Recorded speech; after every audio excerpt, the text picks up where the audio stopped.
Welcome to the Liberal 12th Man Show. I'm the Liberal 12th Man, and I am ready to rock and roll with some of these ratings on, hey, look, a big win. A win is a win. Doesn't matter how we get it. It's that as long as we do get it, that's the battle. That's the bottom line. We're going to fire up the Live Bird and get some ratings and reviews and some reflections on the game. Obviously, we want to hear what you have to say and, have your input in all this as well. Big up to Lee. Big up to Drunk Vigo. I've got the Irishman with me today. How you doing, Brian? Still on a downer after that yesterday. Didn't have a great night. Didn't enjoy that game. Yeah. But hopefully we can work it out. Yeah, I got you. I get you. I think if anything, you know what, yesterday, I'd look at it yesterday as being like, yesterday just kind of solidified the magic of McAllister to me. I mean, that guy is a special player. He is a very special player. And I think he's just, we're seeing the Phoenix rise somewhat. You know what I mean? Like we're seeing this player just emerge where people are just saying, I mean, because it's amazing how much he wasn't out of the two, like out of him and Enzo. Enzo was the higher regarded player, at the time when all the buzz from the World Cup was going. Enzo. So, I thought you were talking about Endo. Right, Enzo. No. Enzo. Yeah. I know sometimes I do that. Sometimes I hear that too. In my head, I hear someone say something and I'm like, Enzo. They're almost too close. Yeah. Yeah, 115 million after barely a year at Benfica, not even a year at Benfica. Yeah. Absolute madness. Yep. Yeah, I heard someone say today that no, I'll let you finish up your take out the pen because I'll go on for ages about this because it's about McAllister. I'll bring it up when we do his ratings. Okay. Yeah. So and also hello to everybody that's coming in, Red for Life and Vigo and Redbird and sorry, someone else. I missed the name. Yeah, it's good to see everyone in after yesterday. Yes, it is. It was a fun day yesterday too, by the way. Thank you guys for those of you, Drunk Vigo, Red for Life, Redbird's in the house tonight.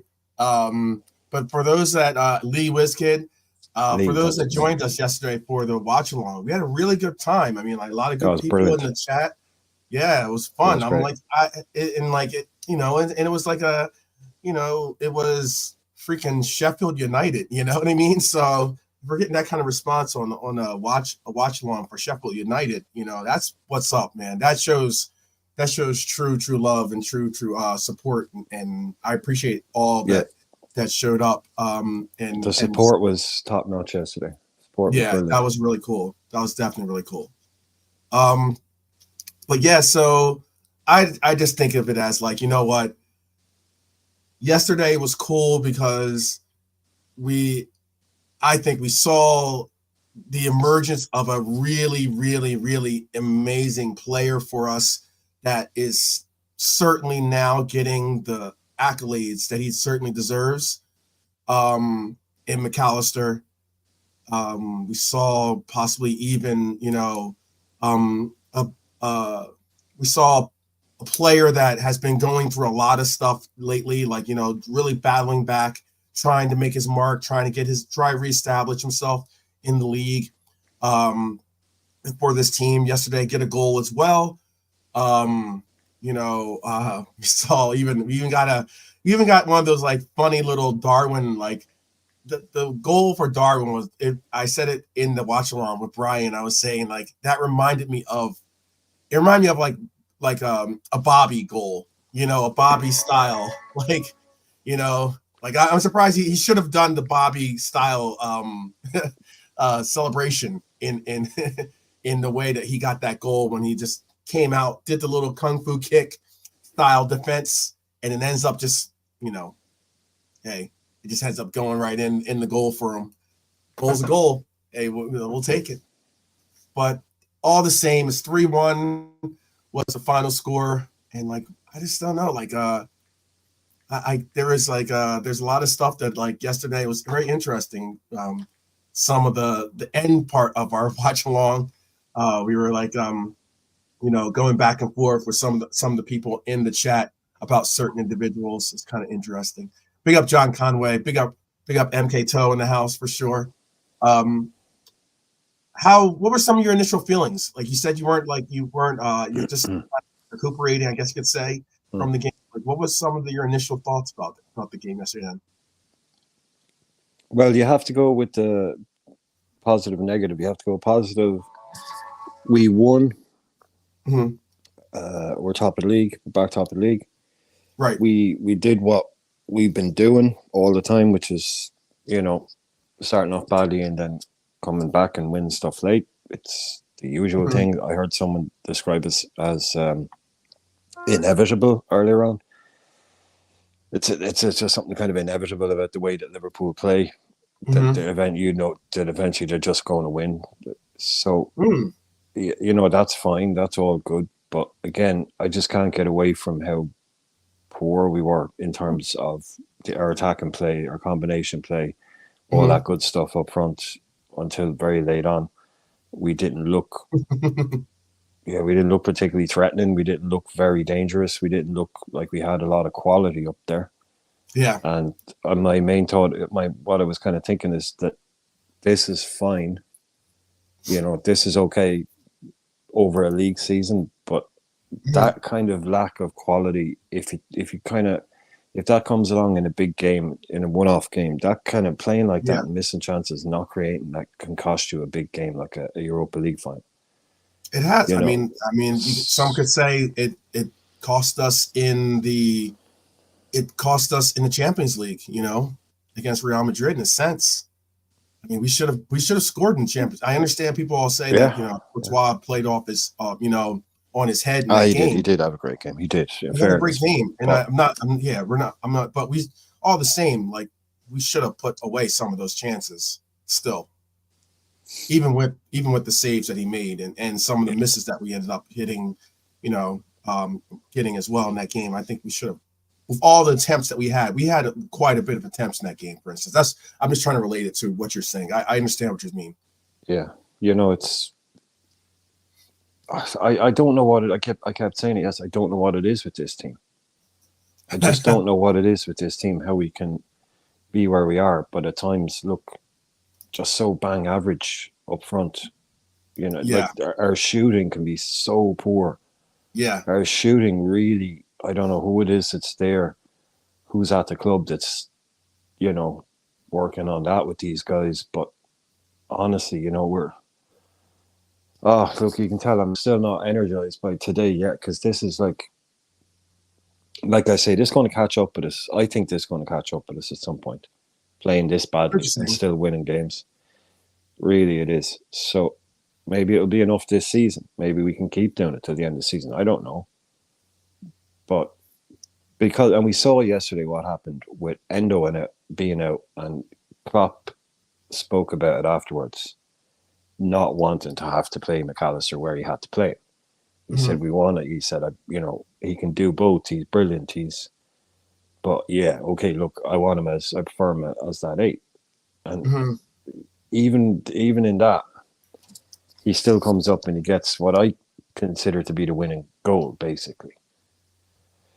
So taking him away from that front line and the way he's been playing the last few games took away someone who I think was at his peak almost and was ready to go against these boys. So, okay, I'm going to factor that into it as well, the fact that we didn't have Endo.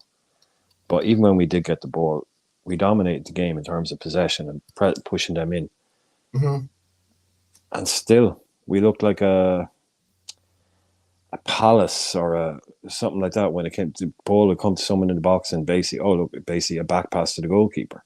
Yeah. Not even a shot. You couldn't even call it a shot. Back pass to the goalkeeper.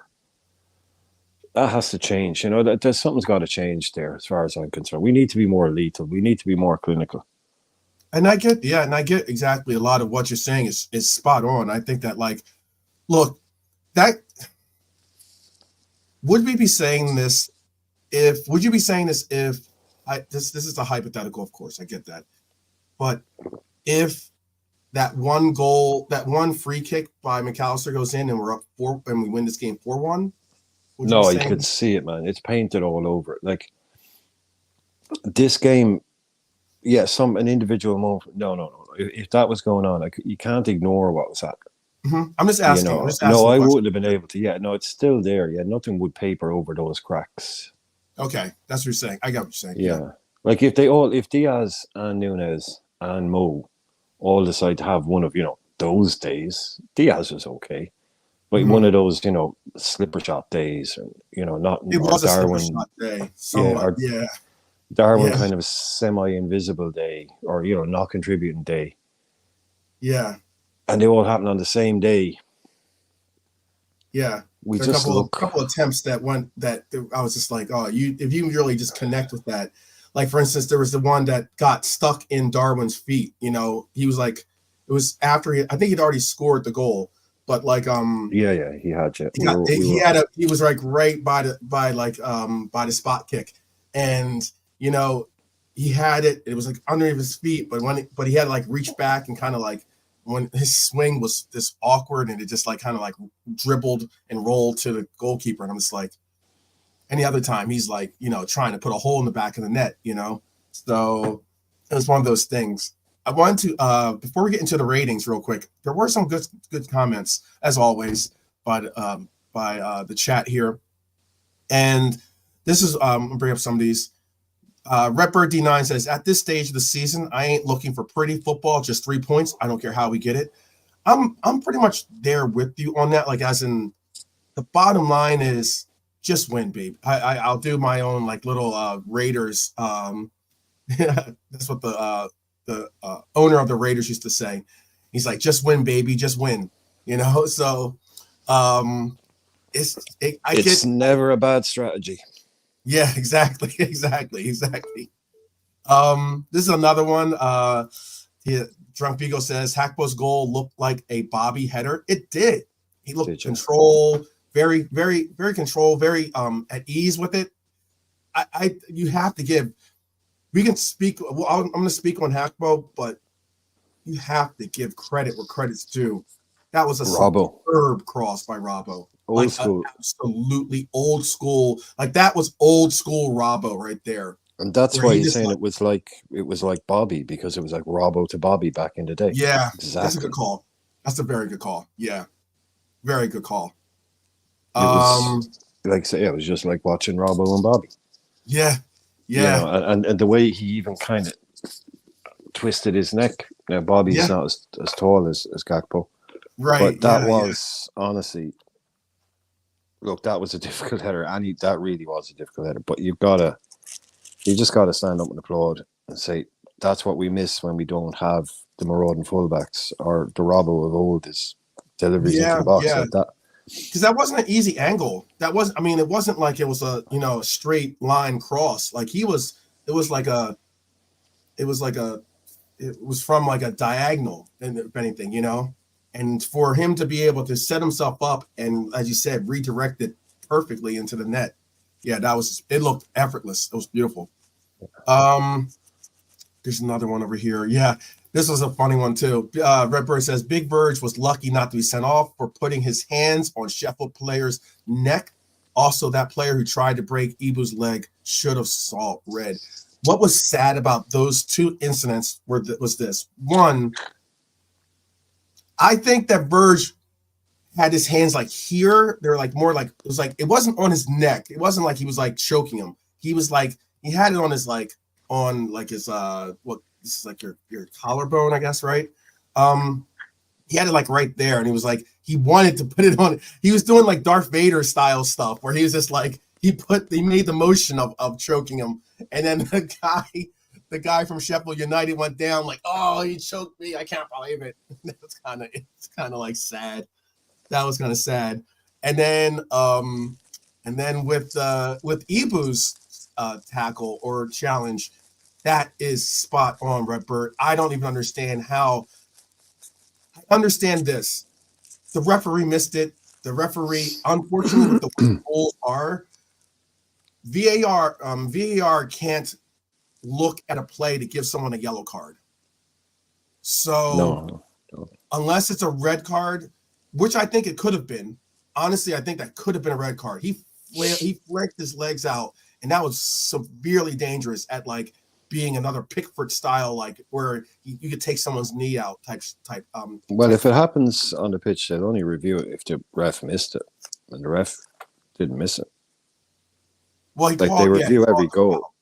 Yes, he called a foul, so you saw that, okay. Right. Yeah, it's only if he misses something on the But they but he review didn't every give a goal. card though for it. He didn't give a card for Nobody it. saw it. Like they know Yeah. that he saw it, so it goes with it's on-field decision basically. Yeah. They won't intervene. So did you see that? Yeah. Yeah. Okay. Fine. Cool. Well, It's not like yeah, they you couldn't even get to miss. that though. What I'm saying is you can't review something for a yellow card. You can review something for a red card, but you can't review something Yeah. for a No. yellow.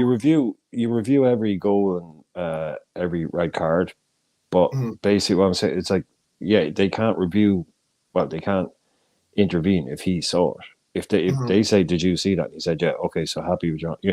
It's not even that. It's just they won't intervene. It's like, "Did you see that?" And he says, "No." They go, "Well, you better go and look." Mhm. But as soon as he sees it and calls the foul, then they won't intervene because they go with the on-field decision. Wow, I just saw honesty. Liverpool, Honesty. I'm going to but bring up also your just previous from Redbird. I'm not sure if you're definitely talking to me, but or if you're talking to someone else. But in no way did I ever say Gakpo was Bobby's replacement. He ain't replacing Bobby Yeah. now. Oh, this statement here by Redbird. Yeah. Or I don't know. Did someone else say that earlier? I didn't see that. Maybe. I'm Yeah. assuming they did because Yeah. what did we do? We offered 128 million for Oh yeah. I'll bring that up in a second. Oh. Hey Nigel. Hey Nigel. Hey Stefano. Big up, guys. Big up. Yeah, no, I'm not saying that. I wouldn't say Hackbo is Bobby's replacement. There were people that were saying that for a time.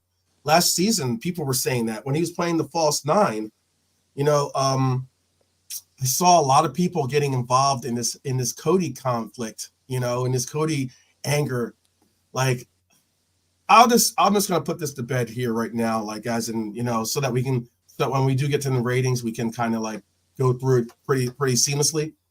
But look, there are games when certain players, when your anger or your dismayment, like as in your disdainment, excuse me, or your frustrations with a player, there are games where it is warranted. There's games where it's like, okay, cool, let's talk about this player. This player has been doing well, or he's on a bad run, or this or that. Cool, that's all well and good. I'm just saying that I think it gets we start to like teeter into the verge of agendas, even if we don't necessarily recognize it. Um, when we bring up players that had good, if I'm not saying great games, but at least had good games, and we still want to reflect on, oh, they need to be out of here. They're terrible. They're this. They're that. And I'm just like, can't you just give the guy his flowers for today? Like we understand that we can all evaluate the performances of a player over a season or what we see the trajectory of a player is.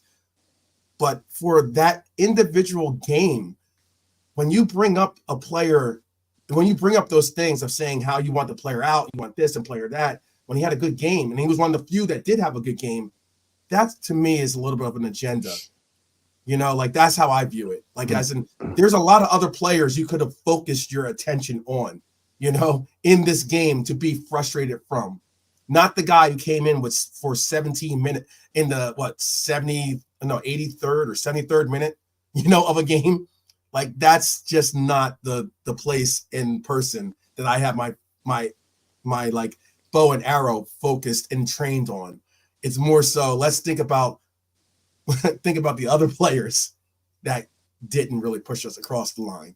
That's what I was. That's my biggest thing. I'm not and like I think that Hackbo has played pretty much up and down this season. Unfortunately, a little bit more downs and ups, but it is what it is, man. It is what it is.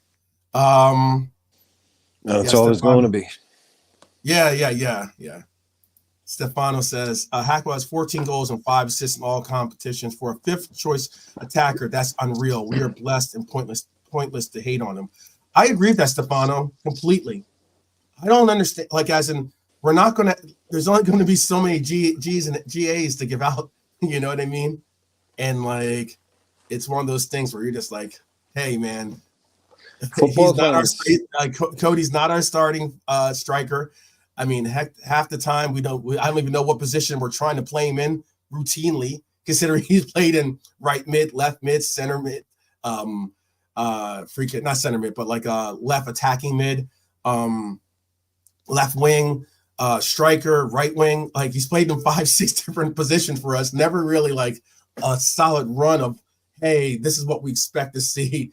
This is what we're going to like. Let's bring in our left wing, and think it's going to be Cody. It's always, hey, we need this guy to fill in here, put Cody here, that kind of deal. It's certainly definitely true. I'll bring up that question. I'll bring up that statement that you just spoke on, and then I but have also, go ahead. just before you do that, I will say that football fans, and I include myself in this, Mm-hmm. are naturally kind of insatiable.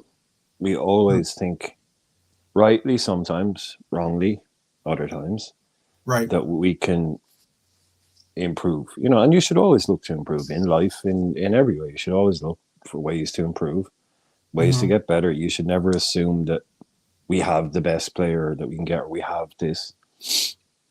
So some people, and that's the only way really to survive as a club and survive as a manager, is to always be looking to improve and to get better. Can someone else do better for me? Can he do a better job for me? So it's kind of a built-in. It is kind of built in, into to feel like that and to want that. And again, that what can happen is then when, as somebody rightly pointed out there a second ago, we have X number of players on X number of goals, and remember the Brini and Balotelli era, and when you have these players that are all doing well, so to speak, or doing well in a different way, or maybe statistically doing well, the eye test isn't great, but their numbers are good, or else you've got someone who's just obviously playing badly all the time, or you've got players who are playing really, really well. What we have at the moment is players who are actually chipping in, doing a good job, but we always want to look for where can we improve that. People will look at what player can we move on. So I don't want to be a Gakpo defense league or a Gakpo hater kind of thing. I think there's always just going to be room in the middle for some discussion too about players. And he's a player who hasn't been too easy on the eye for a lot of people, but he's chipping in. He's coming up with goals when he, sometimes he doesn't play well, sometimes he does, but he's new enough that can change. But even when you're doing well, people will look, what can we improve on? Where can we get better? So they'll just pick of all the players who are doing well, the one that's doing least well, and they go, well, we could probably do better than him. Yeah. I just think, but it's a natural kind of instinct for football fans to go, oh, he's not great, can we get rid of him? Sometimes, like I say, sometimes rightly, sometimes wrongly. But it's interesting. No, it's interesting. Oh, Throughout the Revenite year, is here as well. throughout these last, I'm sorry. I was Revenite is there. So just saying. Big up Revenite. I was going to bring up Revenite's some of Revenite's comments, like because I knew that bringing up this particular individual was going to, was going to definitely bring up some discussion. But it is very interesting because that's just the nature of the club and the fan base relationship, in that we tend to really, I'm not going to say reactionary bias. Some do, certainly some do. But I know that the culture or the nature, I should say, of our fan base is, we will, if you're shining for us, we'll certainly ride for you. Some players get love more so than others. Let's just be honest, on this team. Whereas in the level of evaluation is certainly on a different spectrum when it comes to certain players. But it's just interesting because there are a lot of people there's a lot of people now that are so pro Diego. There was a time when Diego wasn't scoring where everyone was like, Diego's got to go. You know what I mean? And it was like, and there were some people that were like, oh, no, there's a player there. We've seen the player before. He's just going through a bad spell. He'll figure it out. And like, people are like, no, he's got to go. And now those same people are saying, Diego, Diego, Diego, he's our striker. So, But again, that's the nature of the beast. You're allowed to go down one path and then see something change and say, okay, that was like that back then. Now it's different. Now it's different. Right. Yeah. So you have Yeah. to be mature enough from both sides. Like you're saying, and again, I'll bring it up. You said the amount of love that some people get that other people don't get. Mm-hmm. And it's that's unfair on players who are contributing. But it also goes the other way as far as I'm concerned. There's a couple of players that were basically met off the plane like they were the Beatles. 50,000 screaming fans, screaming like 14-year-old girls. Yeah, and yeah, acting yeah. like 14-year-old girls, and have never stopped acting like 14-year-old girls, even though a player hasn't done anything, even though that player hasn't won anything for us, but they will praise certain players to the high heaven because they said it from day one and they can't back down.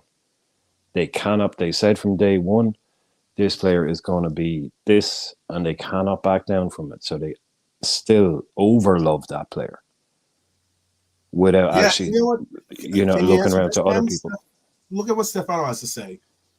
For him, a fifth choice attacker with 14 goals, I don't think any other team has that kind of player in their fold. I'm thinking very similar.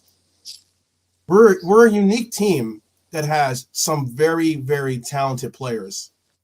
Yesterday, I will admit, we struggled against a team we should not have struggled against, and that's frustrating.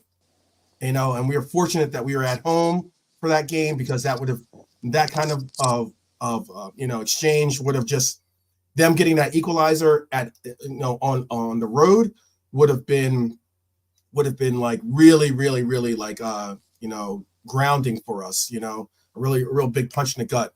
But it's one of those things where, like, yeah, not many teams have like the choices that we have. Like, there's a reason why we are the leading, I believe we're the leading scoring team from players off the bench. That's a pretty significant figure. Like, as in, sure, we get quite a few goals from our starters, albeit, but we score a bunch of goals from those players that are coming in that 65th, 75th, even sometimes 85th minute, and that is very, very promising. That is promising. If you want to look at some silver lining out of it. Like Revanite is saying there as well, and he said it's the context of these goals as well. So like I said, like in an extreme, I always use the extreme example. Okay, so just remember, this is just an extreme example. There's a very big difference between a guy who has 15 goals in a season, right? And the majority of those goals were the third or a fourth goal in a big win. And a guy that has 12 goals, and 8 of those goals were either winners or equalizers. You know what I'm saying? So that's when you add context, it's like, yeah, basically you can have two guys that are similar enough in stats, but one is clearly a clutch player, right, and the other is more of the other is a guy who comes on and gets that third or fourth goal when we're already up, and that team is half beaten. But it's that guy that gets you winners in games regularly, gets you big games, opening goal, winning goal, equalizing goals, those kind of games. But that's, again, it's just an extreme example. No, but of course, the context of goals is massively important. Now, again, someone, if they score 22, 23, 24, then then at that point, they're going to be contributing. But just to use the low that. But you can, of course, you have to,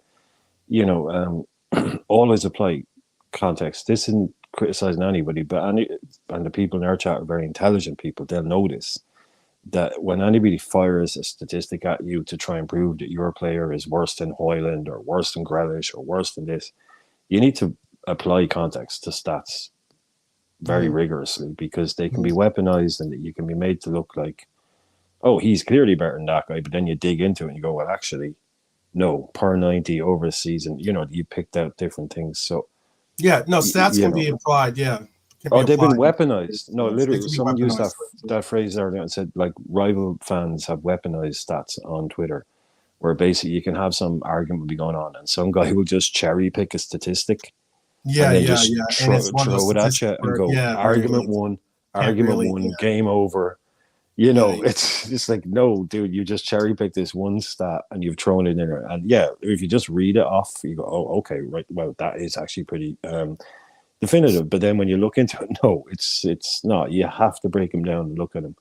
So no, we I get have, yeah, and I don't mean about defending Liverpool players. I just mean when people are, look, yes, there's a classic example is Fano. He's been told the tightest bramble is better than Virgil because of certain statistics. You can, you know, and yeah, yeah, the old phrase goes, there's lies, and there's damn statistics.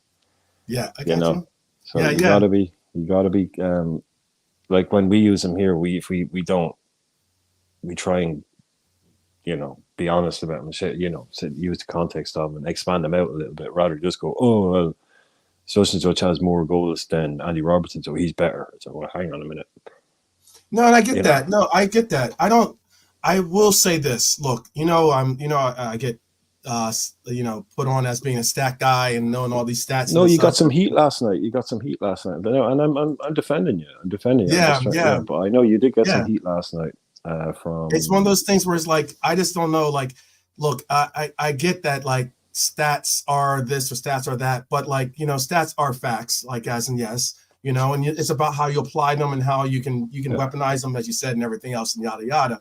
But I mean, like it's just interesting for me. It's just interesting because I'll bring something up and someone will say, well, goals and assists are currency, right? How often have you heard that line, right? Goals are currency, right? And yet you'll bring up that simple statistic of goals or what they're bringing, what a player might be bringing out goal wise, and then that person goes, oh, don't bring up stats. You got to use your eye test. And it's kind of like, what are we doing? Like, as in when can we just agree on a common ground of discussion points and then we can have an actual discussion? That's Well, why for me, I can't talk to anybody who only uses stats, and I can't talk to anybody who thinks that stats are evil irrelevant. Yeah, or they're irrelevant. But I right. honestly, anybody that just uses stats and thinks that it beats other arguments, or anybody that No, goes down the yeah. You got to have a well, mixture I of the played the two. game or Yeah, you got to have a I mixture of the watched the two. game. Yeah, Yeah. it's sometimes I watch the game. I don't like, and sometimes the stats you don't need them to know whether a player is good or not. Mm-hmm. You know, Mm-hmm. like if you look at say Mason Mount, Mason Mount, Mason Mount's an attacking midfielder. Mason Mount scored 14 goals in a Premier League season. And by the time he was 23, he had a Champions League. Mm-hmm. And he might have two by now. I'm not sure. Might have one or two. But Zinedine Zidane never scored more than 14 goals in a season, and he only ever won one European Cup. So Mm-hmm. Mason Mount already has scored more goals than Zidane ever did in a league season, and already has as many league titles and Premier and Champions Leagues as he does. Mm-hmm. Does that stat prove Mason Mount is better than Zidane? You know, I might try that one on Twitter sometime. Actually, Mount is better than Zidane.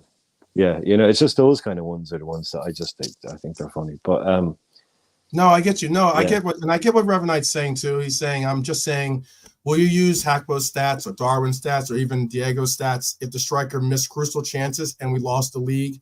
What do those stats matter? I mean, you're absolutely right. I mean, look, I think what someone would probably do is bring up the fact that they've had 6 or 5 or 3 big chances that they missed, and those 3 big chances could have been the chances that created victory for us in the sense that if they connect on one of those big chances, it matters. can I tell you?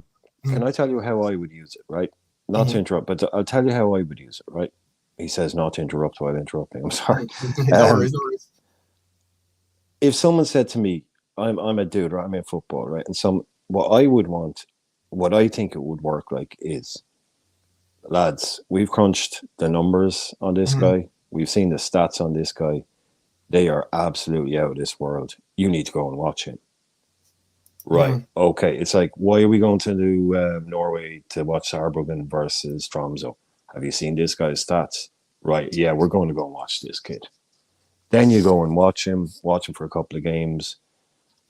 Didn't impress the scouts, didn't impress the things, but it's like, right, the numbers are there. Let's not, but or else you go, like, why am I going to Rio to watch Botafogo play Santos? Have you seen this kid's stats? Yeah, they're out of this world. We'll go and watch him. You go and watch him and go, yeah, he's brilliant. Not only do his numbers add up, we watched him in 2 or 3 games. He's awesome. Manager needs to see this kid. That's the next thing. The manager knows about him, sees his stats, then watches the kid, sees videos of him. That's how I'd like to think it goes. It's the stats will tell you who's worth going and watching, who's worth going and seeing. Now, that's just from the scouting point of view. So you can basically do it all with AI and computers. You don't have to send people all over the world. You can go and find what look like the best players. And also you have scouts on the ground just going and watching games. You have to do that. Scouts just go out and watch games. It's like, I watched this kid. I was going to watch Anthony in a game, right? They were playing Ajax versus Feyenoord reserves, right? On purpose? No, I'm just joking. So, yeah, no, some scout was there. So he goes, but there was this kid. I was there to watch Anthony for Ajax. But there was this kid called, Marco, what's his name? Anyway, Marco Muniz, that guy, yeah. There's this kid called Muniz, right, playing for Feyenoord. He looked unbelievable. Get me his stats, will you? It's like, yeah, okay, he looked brilliant. And I wasn't, you know what I'm saying? The whole thing needs to work. You need the whole thing. You need the whole thing. Yeah, certainly. It has to work really well. And you get the best stats, the best eye test, the best scouts. Then it goes to the manager's table. Yeah. So how does this get through the manager's door? It gets through the manager's door because the data says he's good. The scouts say he's good. I was going to say, well, yeah, that's with the whole, like, especially, I guess, why maybe too, a lot of this has, with the emergence of the Moneyball era of football, or at least in sports in general, I think a lot of these numbers crunchers and people that aren't really connected to football the way that normally these people were, excuse me, you now have somewhat of like a pushback in a sense sometimes when you have a lot of these like evaluations of players' worths and such and the like. But that's just my opinion on that. They used to do it, and they introduced it into Football Manager, and it was a really cool little tweak. So say, for instance, I loaded up a manager's save, a new save, right? A new game. And I know for a fact that Endrick is going to be world-class, right? He turns into a world-class player, right? And I know it. So I just want to go as a manager, and I go straight to them, and he's on a free, right? He's a free agent or whatever. So I offer him a deal and he accepts it, yada, yada, yada. The board will tell me, the board will intervene and say, we're not signing this player until we've had scouting reports. So you have to actually run it through the scouting department. And then when the scout report comes back as excellent or good, then the board will approve the sale. So as a manager, you can't in the game go directly to the board and go, no, I think this kid's going to be brilliant. They're going, no, we're not doing that. We want data and scouting first. So even the game builds that into it. Yeah, that's a good one, Stefano. We'll do that afterwards. What was that off-topic question? Yeah, I'll put that in. I'll check that. Yeah, if you guys have any questions, or if you have any type of any questions, even if they're off-topic, definitely always don't hesitate to put them in the chat. I'll make sure either I'll figure it out, I'll see it, or Brian will see it, and we'll star them, and we'll definitely circle back and bring them up when we have the little question section. But while everyone's here, let's get into this. Ratings while we have a good committee of people in the chat here to kind of like give their eye tests, okay, of the performances that we saw yesterday. So let's just hop right into this. Let's start off with Kelleher. What were you thinking about Kelleher yesterday? The goal went through his through the wickets, I think they call it, right? Isn't that the through the what now? The wicket? What is the What is the cricket? What is the cricket thing? Isn't the cricket? Oh, okay, right. The wicket. What is the cricket? What is the cricket thing? The wicket. The wicket. Is that what you're thinking of? The wicket. Yeah. Well, you have the stumps. Yeah. I'm not. I'm not actually sure. Wickets? I don't actually know what the wicket actually is, because you have like three little those three little like post stumps things. of wood. Yeah. Yeah. And there's a thing across the top of it. Now that's called the stumps. So I don't actually. Yeah, it's called the wicket. Isn't the wickets though? What is it called? Or the wickets or the wickets or wickets? Wickets, right? Stop. Yeah, it's wicket. Okay, as wicket. Yeah. But I don't know what the wickets are. Oh, okay. Like the wickets, the stumps is the sticks with the wicket is the stump and bales. Yeah. Oh, that's the whole thing. Okay, right. So if the thing gets knocked off the top of it, then it's just three stumps, and the bales is the thing that's on top. But when it's together, it's the wicket. I don't know. That's the reason why I don't know. I do not follow cricket. I'm sorry. Sorry for bringing that reference up. I thought that'd be like didn't mean to make everyone go crazy, especially with my pronunciation. Yeah, I thought I said it right the first. I said wickets the first time. Then made me feel like I was saying wicket. I had to say like I was saying wrong to say wiggets then or something. Yeah, see, Nigel is with me. It's a broad term. I was kind of thinking there might have been the whole bit in between the stumps or something. Yeah. Look, that game actually goes on for a week, bro. In India and New Zealand and even in England, I know cricket is definitely well beloved, but yeah. Anyway, well, see, quick history lesson. How about the 5-hole? Then the 5-hole. That's that's an American term, but I get that. That's a North American term. That's like for hockey. The 5-hole is if you nutmeg someone, that's the 5-hole. So. Yeah, that's the top term. I didn't know if I said the hockey reference, if anyone would get that per se. That's why I went with the wickets. Yeah.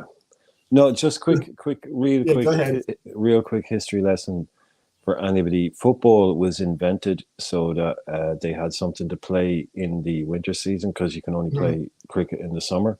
Mm-hmm. So what they did was they invented a game that they could play during the winter, and that's where football came from, basically. So I hate cricket, but no cricket, no rugby, or no cricket, no football. I mean, there are what Hyler says. I know that is true. I've heard about the epic games sometimes where a game can go on for like days, like they go on for a week. They have test matches that go on for a week. That's 5 match, and then they brought it back to 3 day. Now they can have 1 day. Right. Okay. Test matches. A test match is big. That's wild, man. That is if you own a television station, that is your worst nightmare, because you cannot plan any scheduling out on a thing that can last a day or 5 days. No, it will last. No. There's games that will last only a day, and then there's games it'll be over after the day. Then there's the matches. They're designed to last 1 day. They're designed to last 3 days. Designed to last. So they know what's going to happen. Yeah, they know it's going to take. Oh, okay, that's crazy. So yeah, you have the OD, and they basically what they did. They did make a quicker version so that more people could watch it on TV, and people really got into it. I think that's that T20 stuff. But anyway, 6 for Kelleher. Okay, yeah, let's get back to it. I agree. I understand what let's see. Trap Joe says something here about that goal was unpredictable because it came off of Bradley. You cannot hold a Kelleher accountable, I guess, for that somewhat. I get what you're saying. It was certainly a goal that, it wasn't, it was a deflection. It was an own goal. Those kinds of goals you're not necessarily going to be able to really stop and prevent. But the worst, the absolute, for the eye test portion of it all, it actually hurts as a goalkeeper. That's the worst place for you to get beat. It's one thing to let an own goal, but then to let it go through the legs, for you to get nutmegged, no, that's bad. But actually, anyway, I'd bump him back to a 7 because he had that excellent save in the first minute, Actually, I'd bump him up to a Oh 7. yeah, he did have a good save though. He did have a good save Yeah. against because they had 2 really good chances in the Yeah, very and he first. saved both of them. So I'd First put him up to couple 7, minutes. actually. Yeah, so he Yeah, says he Kells kept us in 6 at early from doors. Lee, 6.5 from Revenite. Drunk Vigo gave him a 6. Yeah, you gave him a 7. I'll give him let's give him I think he's getting bumped. Healer is up there with a 7 as well. Oh wow, really? Gave him a 7. That's surprising. Wow. I'm gonna meet everyone in the middle then. I'll give him a 6.8 or something like that. I'll give him a 68. Because you know why? Because I would have said 65 would have been decent. Oh wow, honestly, trying to. Oh, now everyone's coming in with the pad stats now. Everyone's Ba-boom, coming with the ba-boom. pad stats. There we Yeah, go. everyone's coming with the pad to stats. Okay, I was gonna go with 68, but I'll drop the 7. Okay. We'll give him a 70. Because yeah, you know, see you in yeah, a I was minute, gonna Lee. go. Yeah, sure. Let's see. Yeah, a lot of 7s. Yeah. I know. I got you. Man of the people. I'm a man of the people. I got you guys. It's the people. It's the people's channel. It's the people's channel. It is. It's the people's channel. All right. So then let's move on to Joey G. I'm gonna be a little bit ruthless on Joey G, guys. I'd like to see how you guys feel about Joey. You know, I think this G-Unit. Yeah, I think this is possibly one of his poorer games. I don't know if it was his worst game, but definitely he didn't really do it. He was excuse me, he was a part of that the goal that we gave up. He's a part of also even the goal that or not the goal, excuse me, the save that Kelleher made. He was a part of that as well. He did get a shot. I think one thing we got to do is we got to start putting it out there. Let's not say shoot anymore. Okay? Let Joey G shoot when he has it right to shoot in his own mind. Let's not try to encourage him to shoot. Okay? There's a reason why he hasn't scored. Okay? I know we all want to see him score, but let's let it happen organically and naturally. Let's not try to goad him into some of the shots that we see him. Yeah, we're with Klopp on it. We've been on that. Klopp said that it's about a month ago now, isn't it? Yeah. In the interview, telling the people saw it, and we've been on that. Like we've been kind of banging that drum as well, and we're still here doing it now. Like the manager literally came out and told the crowd to stop doing it, and still it's just like it's cringy and it isn't helpful. But the worst part is I'm not sure if the worst part how cringy it is or how unhelpful it is. I'm not sure, but it is annoying. Anything like that was funny for, it's funny for a while, but yeah, I have there was someone put in a mad shout there for 8. Yeah, 8. Yeah, I know. I just asked him. I just asked Dustin in the chat. Please do elaborate why you gave Joey G an 80. That's a high score. But even your 80 isn't going to affect that score, man. I'm sorry, Dustin. I know that's going to be 90. That's going to be the outlier for sure. Yeah, it's not good. It might. That won't even touch the sides. Yeah, I mean, Revenite gave Joey G a 5. Stefano gave him a 6.5. And we haven't even rated him. 5.5. I get that Dustin gave him an 80. Okay. Let's see. Let's see. Joey G got a 7 for trying to score. Okay, Trap Joe. Realism Jared says Gomez has been shaky now, 6 or 7 games.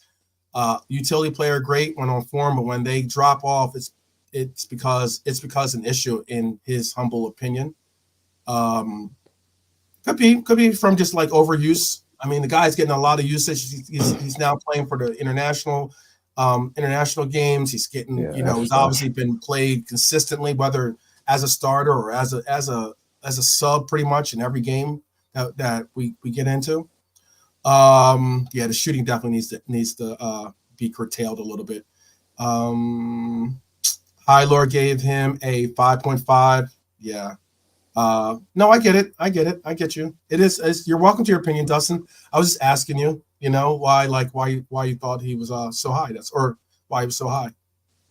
Hylor says a little too sloppy with the slow pace of the game. Two more shots, two more off-target shots. Worst of all, he was lax in stopping the man getting past him for that equalizer. Exactly what I was saying earlier. Yep. Let's give Joey. What are you going to give Joey? There's a lot of sixes and 5.5s. 85. No, Yeah. 5, 50, 50. A 50. 50, 50. Okay. I'm going to say with all those scores, we're going to have to give Joey G a 55. In between. He can't drive 55.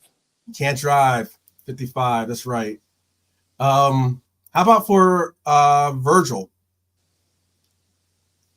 How do we think about Virgil? I know Virgil was on the verge of possibly getting. This is now the second game. I don't know what's going on with Virgil, but this is now the second game where Virgil has literally almost gotten a red card for just like getting frustrated. You know what I mean? Like Virgil, I don't know if you need to go to the red light district in Holland and chill out a little bit or something, but I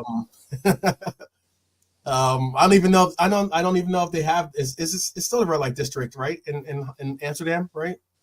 It still exists. Wouldn't possibly know anything about that. Yeah. Okay. Could. No. Okay. I used to live over in Holland. I've been to Amsterdam about 7 times now at this stage. Mm-hmm. But yeah, it's let's just say every little hamlet, every little town has its. It's not just it's not just Amsterdam. Every town has its.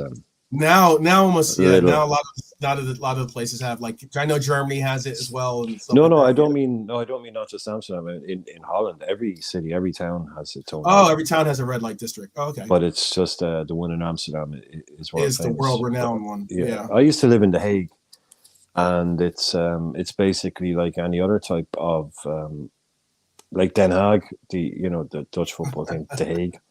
But they have even there they have basically it's like every other. There's the expensive red light, there's the not so expensive, and then there's the cheap red light.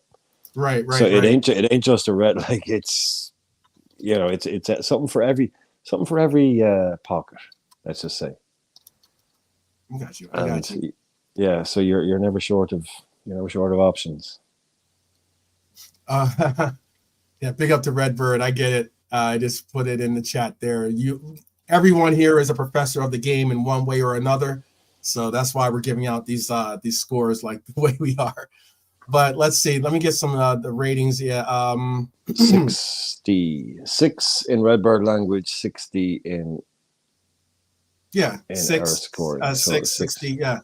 But he is losing his cool and losing his control is not something we normally associate. We don't normally see that. We normally don't see race. that. He's very normally laid back and chill when it comes to the usually, like, when it comes to engagement with other players. But hey, man, the game before this, he was ready. I think he cocked back like he was gonna like he was gonna clock that guy, a fellow Dutchman.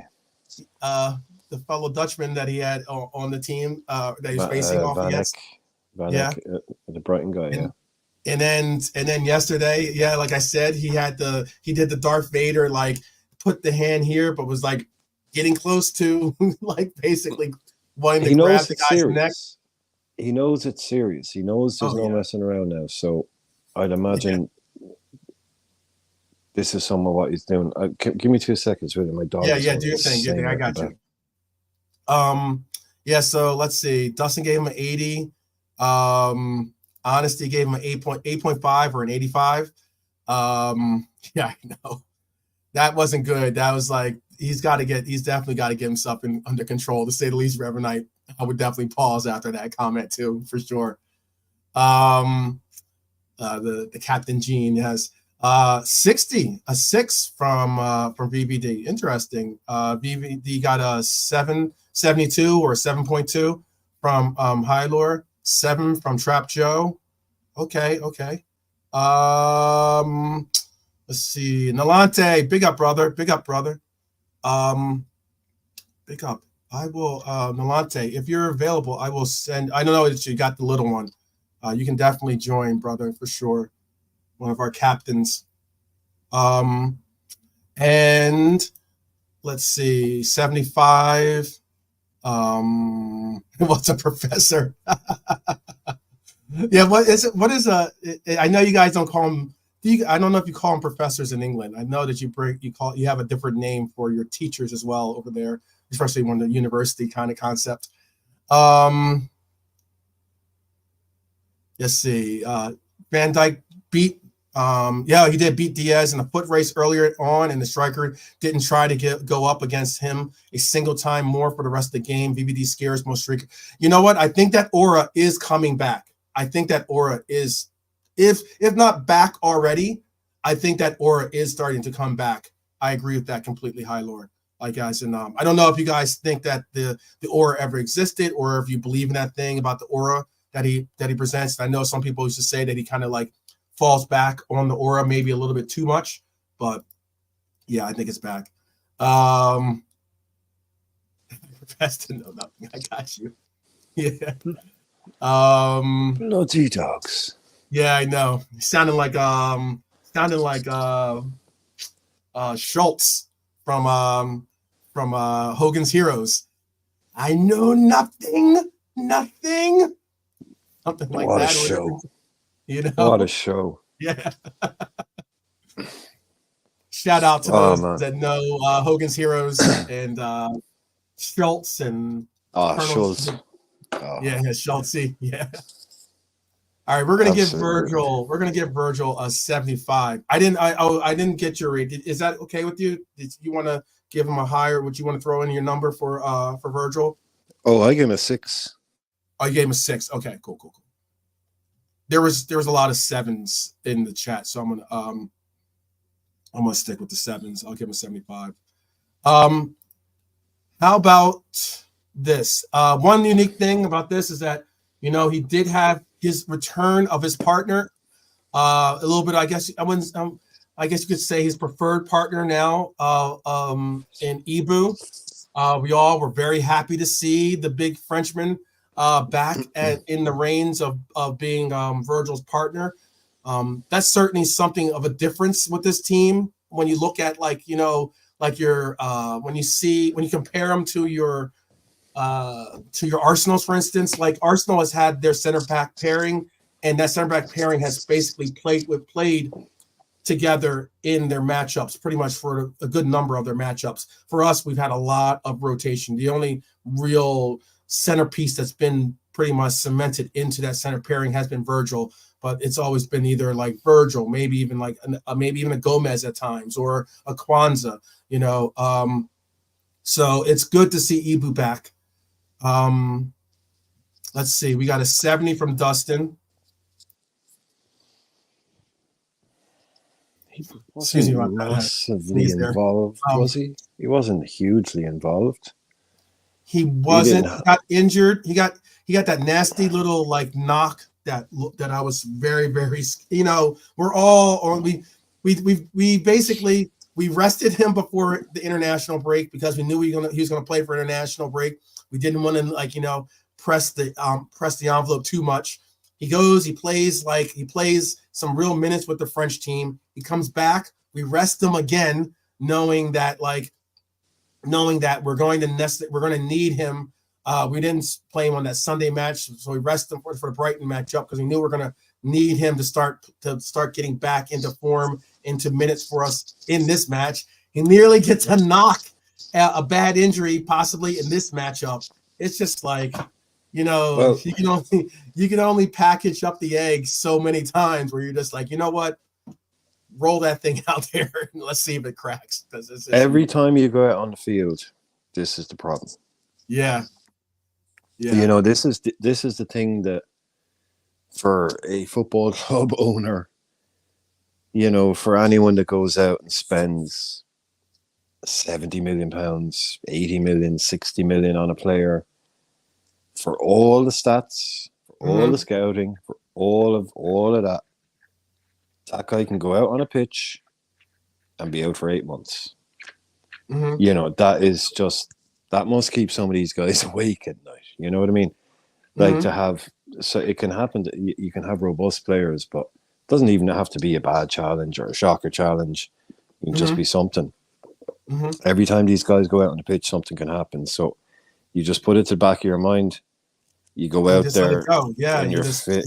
Yeah, because anybody that has ever played football or played sport beyond a kind of fun hobby level will tell you that you're more likely to get injured when you tense up because you're afraid of getting injured, so you don't just go into tackles, or you're even more likely to injure not the leg or the arm or whatever it is, whatever limb it is that you actually have injured. You're more likely to injure the other leg because you're compensating sometimes too much as well. Yeah, you just have to go out, play free, and just hope for the best. And that must sound horrible to a data-driven football club owner that spent 100 million quid on a fullback or 100 million pound on a centre back, and you see, and I'm not going into this, but let's just again an extreme example: some idiot centre forward comes out, or for example, some moronic Everton goalkeeper comes out and just chops him down and does his ACL.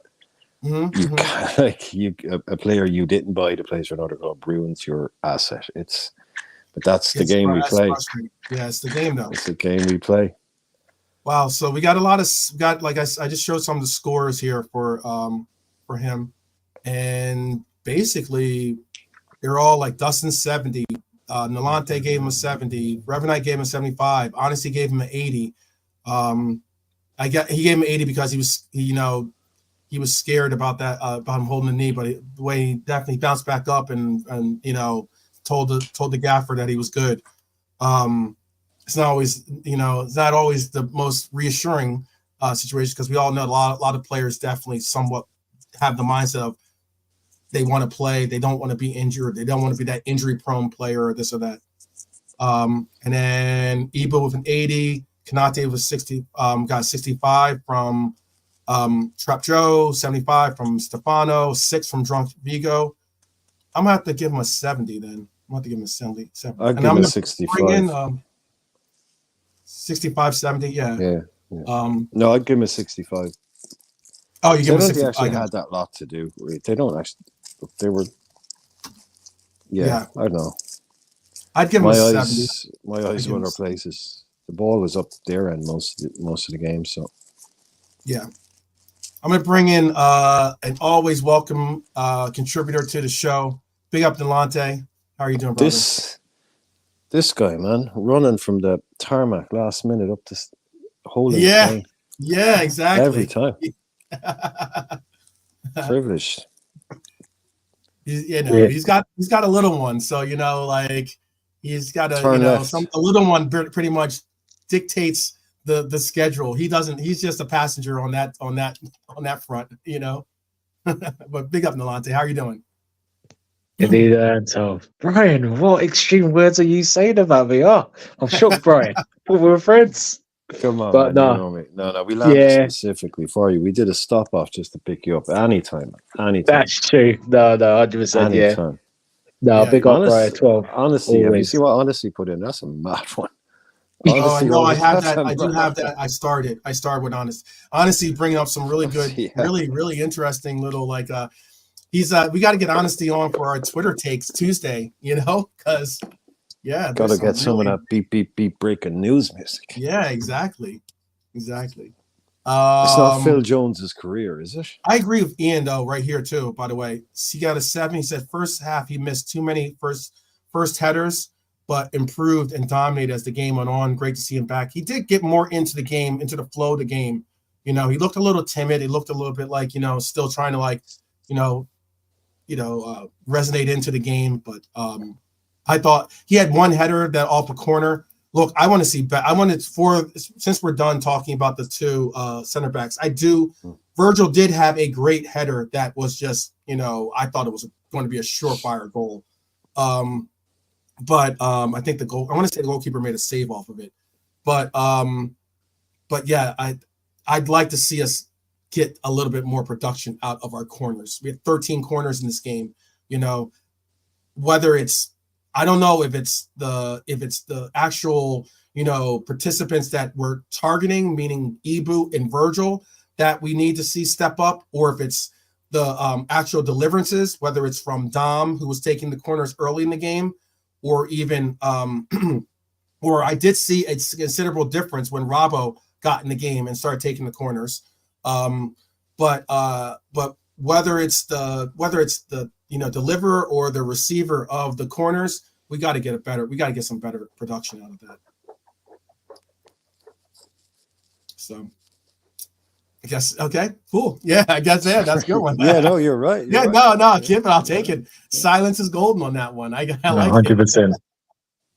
it. Yeah, say less, right? Cool. All right, let's move on to Connor then. What are you guys looking at for Connor? You know, since we just brought Nilante on the plane here, we'll ask Nilante first. What was your rating for Connor? I don't think it was one of Connor's better games, to be honest. But that's understandable, man. Since he's been in during the games, man, nearly every game he's been excellent for us. But I don't think it's one of his great games. But he didn't have a shocker. But I don't think it's one of his great games. But I'll just say 65 for me. Cool. I like how we're being very, very. That's cool. Yeah. Go ahead, Brian. What was yours? Look, he scored an OG, so unlucky as it was, got to knock him down a bit. But he also went up front when Salah went off. So he's never really had a bad in inverted commas game. Yeah, you know, 100%. Yeah, it's like when I think a little bit maybe, you know, we got a little bit starstruck, didn't we, when he came in and he looked like prime Cafu there, scoring goals and making assists. I think he had like 5 goal contributions in 3 games, something like that, something crazy. And that has dropped off a little bit, that kind of productivity. But it has. Yeah, it's I don't know, how could you say less than 6? Yes, I'd say 65, because for the young kid, he comes in, plays 2 positions. Yeah, you know, he does. He's not really doing that. I mean, he's not really like that inverted. You know, like he's not doing it to the level of Trent or something like that, or whatever. But I feel with Bradley, in regards to Trent, and this is why we're missed him. As much as he's had a little drop off, he was much more solid. I mean, again, like I said, Trent's defending. I'm not going to go into Trent, but we're just much more solid. We just got a better balance for me. I think that's the reason why with Bradley, you know. Yeah, that's interesting too. I see now, Dustin. This is why I was asking about Gomez. Like, you gave Gomez an 80, but you gave Connor a 50. I was like, if anything, I probably would have, like, I wouldn't have given Connor an 80, but I certainly would have thought Connor had the little bit of the better game over Gomez. But I mean, again, it's your opinion. I was just, just wondering. Trent in, Connor out. Yep, pretty much. That's what's going to be come possibly this Sunday. Who knows? 65 from Stefano. Yes, Nigel says, need to speed up our game more with more 1-2 Paisley style football. Yes, please. 100% Nigel, spot on. Please. Yeah, spot on. Yeah. There's too much. It's too. Yeah, we've been. That was noticeably said too, as well, in a couple of different comments, even during the watch along. Like how we need to, like, even when I was on shout out to Frank Carlisle, I went on his show as well after the game, and when I was on there, you know, we were talking about how, like, the game, it was a little bit too pedestrian, you know, like, as at times it seems like, I get we're going to have possession, but that doesn't mean that we just sit on the ball. Let's just get the ball moving to make them move around and make them have to pursue and make them get tired. And then eventually, hopefully something will open up, you know, kind of concept. But yeah, I've been saying, I don't like to, I'm not an I told you so kind of person, or I've been saying this since yada yada, but this is something that because I don't like repeating myself, but I have been saying this since the start of the season. We don't do that, because we did it really early in a game. I think it was Newcastle. And we went down the left and it was pop, pop, pop, 3 first touch passes and we were in. And I was like, that's it. We don't do that. We did it once in that game. 3 different people, 1 touch passing, in behind, combination play, and it looked perfect. It was beautiful.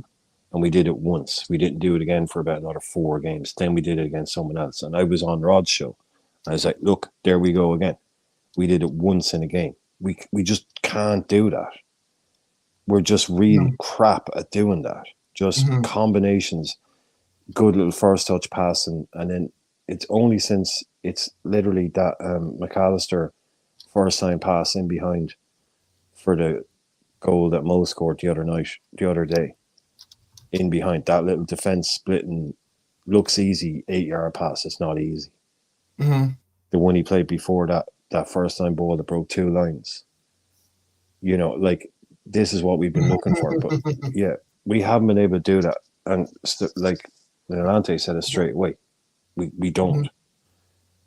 We cannot combination play. We can't do fucking combinations. Yeah. We're not like a Madrid or Brazil or like a Brazil. No. Yeah, or like a Barcelona. Yeah.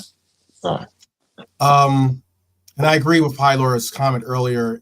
I know Nigel doesn't want to hear a bad word about Bradley, but I think that maybe the rigors of playing. Look, a lot of these youth academy players are being thrown in the fire, and it is like not easy at times to keep up that level of just productivity. You know, that we're saying that we see with some players that have been more regimented to the pressures of the Prem. Like, let's say the honest, like, as in, it takes a while, whether you're new to the Prem, whether it's Fabinho or whether it's Endo for that matter, you know, like, as in, it takes sometimes a moment for you to get up the pace. I'm not saying that Connor was fortunate that when he came, he hit the ground running for us, but even so, at times, like Usain Bolt. He hit the ground. He had the ground running, but like freaking Usain Bolt, man. Wow, what an introduction! But unfortunately, it's not a sprint; it's a marathon for the Prem. That's what I'm trying to get at. Yeah, like. No, everyone's right. He's young. Yeah, he's young. He might be a bit tired. All of that stuff. He's a young player. He's coming into it. He was running on vibes, running on adrenaline when he came in. You know, so that's definitely going to drop away. So I think what we're going to see is, like, don't expect Bradley to look like what we saw, you know, in the first couple of games every week. But he probably, that little break and then him coming back after a few games. I'd hope to see him maybe get a game in the Europa League before the competition is over. If Trent is fit for every game, I still wouldn't mind seeing Connor. That's an interesting shout. Yeah, they could rotate. Yeah, 100%, bro. Yeah, that's an interesting shout. I think we're into the money making section of that tournament. So, like, you know, you definitely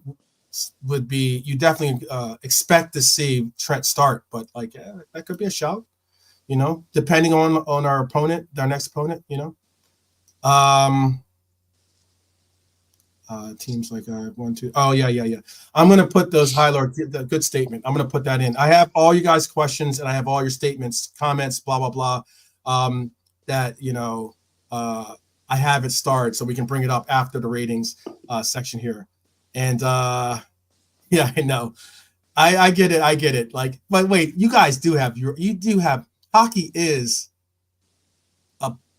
a decently popular sport over in Europe. So it's not like I'm talking about like frisbee or something like that.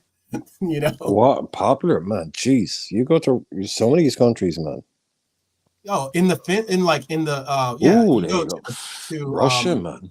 Russia, Sweden, Norway, serious Finland. Hockey is huge. Russia, huge. Oh, big time. Germany, in Russia, man. In Germany, hockey is very popular as well too. That's what I was just asking. Do you know? Actually, I know you guys don't play in England really like that. No, but you know what they do. But you know where it's actually, I'm not sure it was, or it still is, but there was a bit of a thing there for about 20 years. Massively, massively popular in Northern Ireland.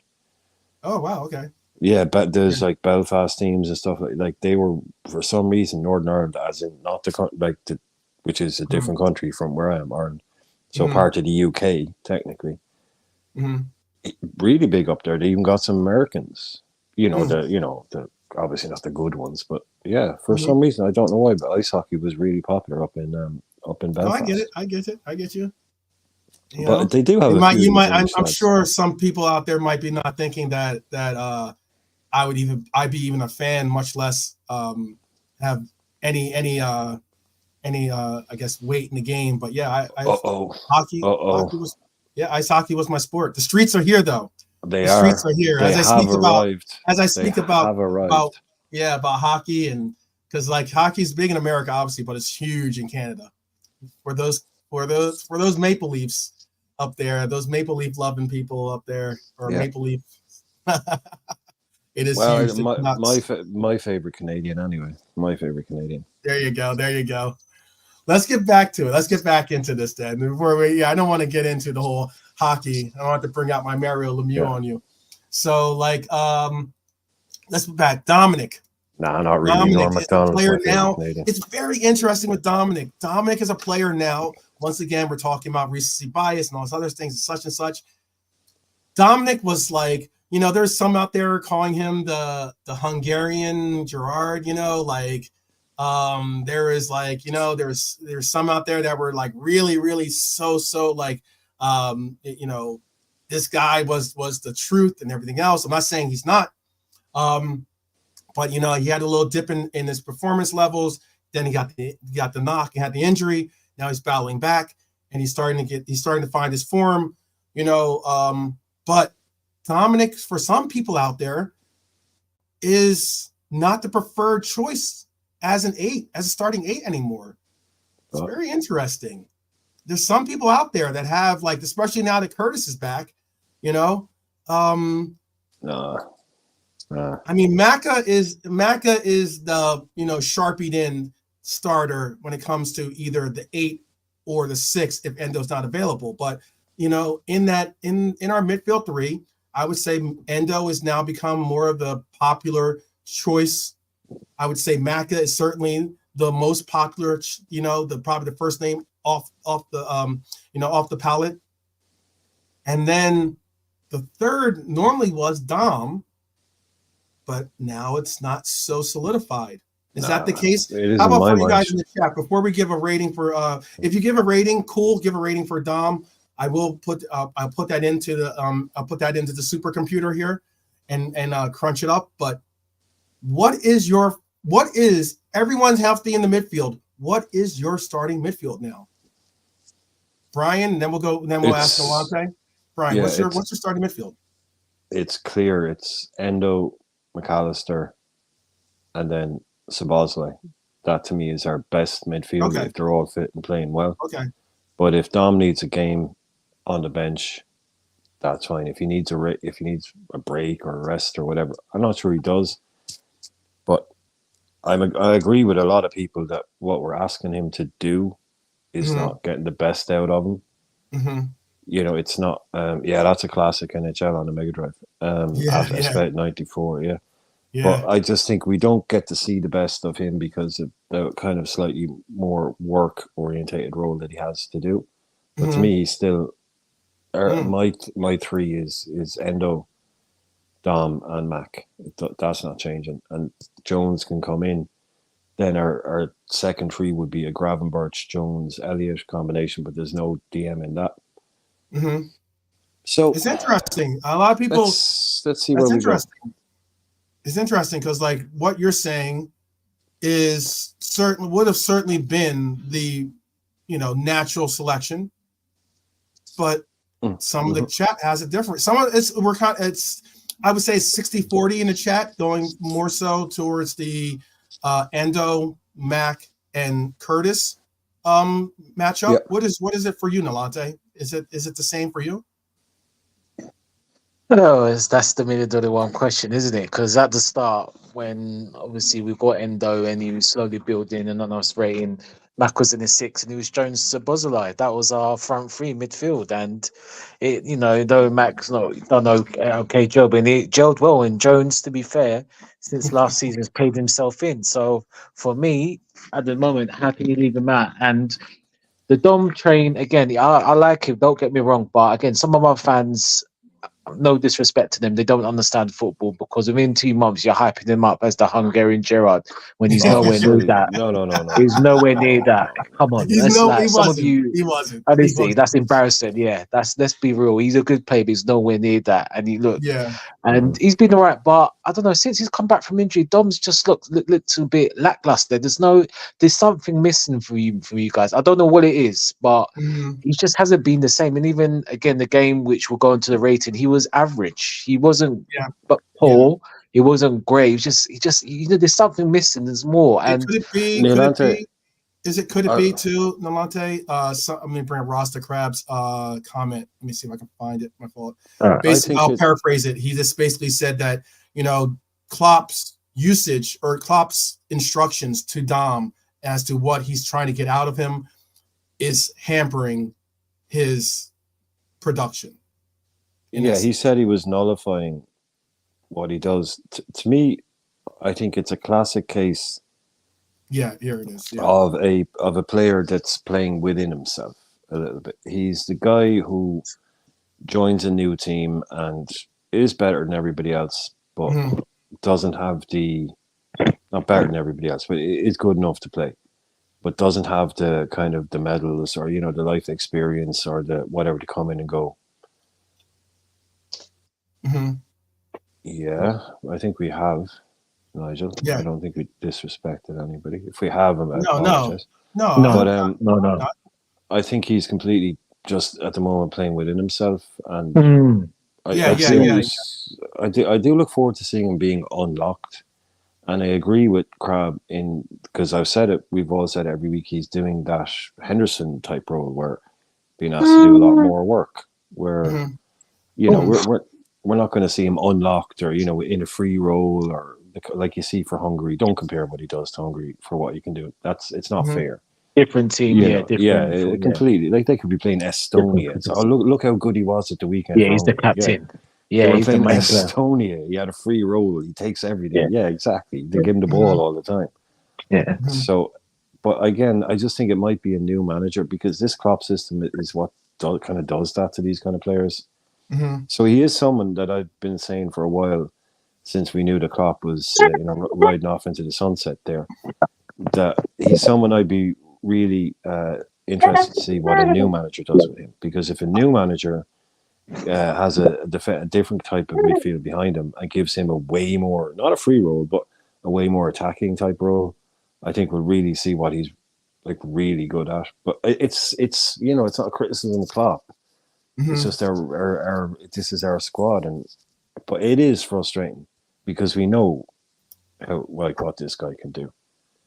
Yeah. Definitely. No, I was going to ask this. You know what? Yesterday, so when Salah came off, I had to double check too and make sure that this is possible because I don't think that. Let's see. When Salah came off, and Salah and Gravenberch came off together. Okay, so he was still on the pitch. So, what would have been interesting for me is like I remember Brian, you were like, oh, you're like, give me a second. I'm trying to like figure out how we're going. What we're going to do with this lineup when we brought in Elliott and Oh Robbo yeah. and took off Gravenberch and Salah. And um, I was with you on that. I was like, okay, let's figure out how we're going to do this. But in the back of my mind, I was thinking, and this is just me thinking outside the box again, and going some of what you just said. I was thinking, cool, if we're going to bring in Elliott, put him at the right mid, great, and then let's move up Dom to that right wing position. Yeah. We've seen him on the left wing in a cup game. And this is something that I think, at least myself, I might have been alone in this. And tell me again in the chat if I'm alone on this thinking. But when Salah went to AFCON, I thought it was a natural progression to possibly utilize Dom as his not replacement, but his fill-in, for that right side to get Dom more. We all know that Dom has some can have some really good offensive output. We're not seeing it in that right midfield position simply because he's doing a little bit more of the Hendo style work. And then we're relying on him taking a lot of shots. If he does take shots, a lot of those shots are being shots from outside the box, which he does have a cannon of a foot. So, like, guys, and there are the opportunities. We've seen the wonder goal that he had against Fulham, for instance. He has the capability of scoring those kinds of goals. But more so, I thought maybe this will be the opportunity to move him to that right wing spot, and let's see him cook from there. Give him let the, as you were just saying about his play in Hungary, take off some of the shackles, I guess, the restraints, and allow for him to get involved in that offense a little bit more equally and sensibly in the box, possibly, rather than outside of the box. But Am I alone in that thinking? Is that too far out? It's a little bit like where you have an incredibly talented lead guitar player and you ask him to play rhythm guitar because you need a rhythm guitar player. Mm-hmm. So you just need him there to hold down the rhythm and just be in the band. But if he could go and just play lead, he could be awesome. Now let's go extreme example. It's like you bring Jimi Hendrix into your band but you ask him to play rhythm guitar for the night.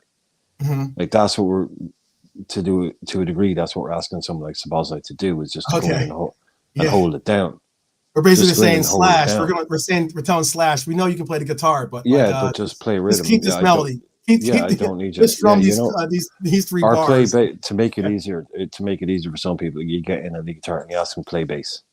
Yeah, you're asking them to play bass for the night. It's like, okay, but I can shred. So but I just need you to play bass. Right. Hold down the rhythm. Keep it solid. Keep it going. No mistakes. Okay. But he has a talent to go and he could pick up a guitar and play lead for the night. Yeah. He can solo as well as anybody. So we're bringing in guys of that level of talent, and we're asking them to do some of the more basic jobs. Mm-hmm. And I just think that's a consequence of the Klopp way. Mm-hmm.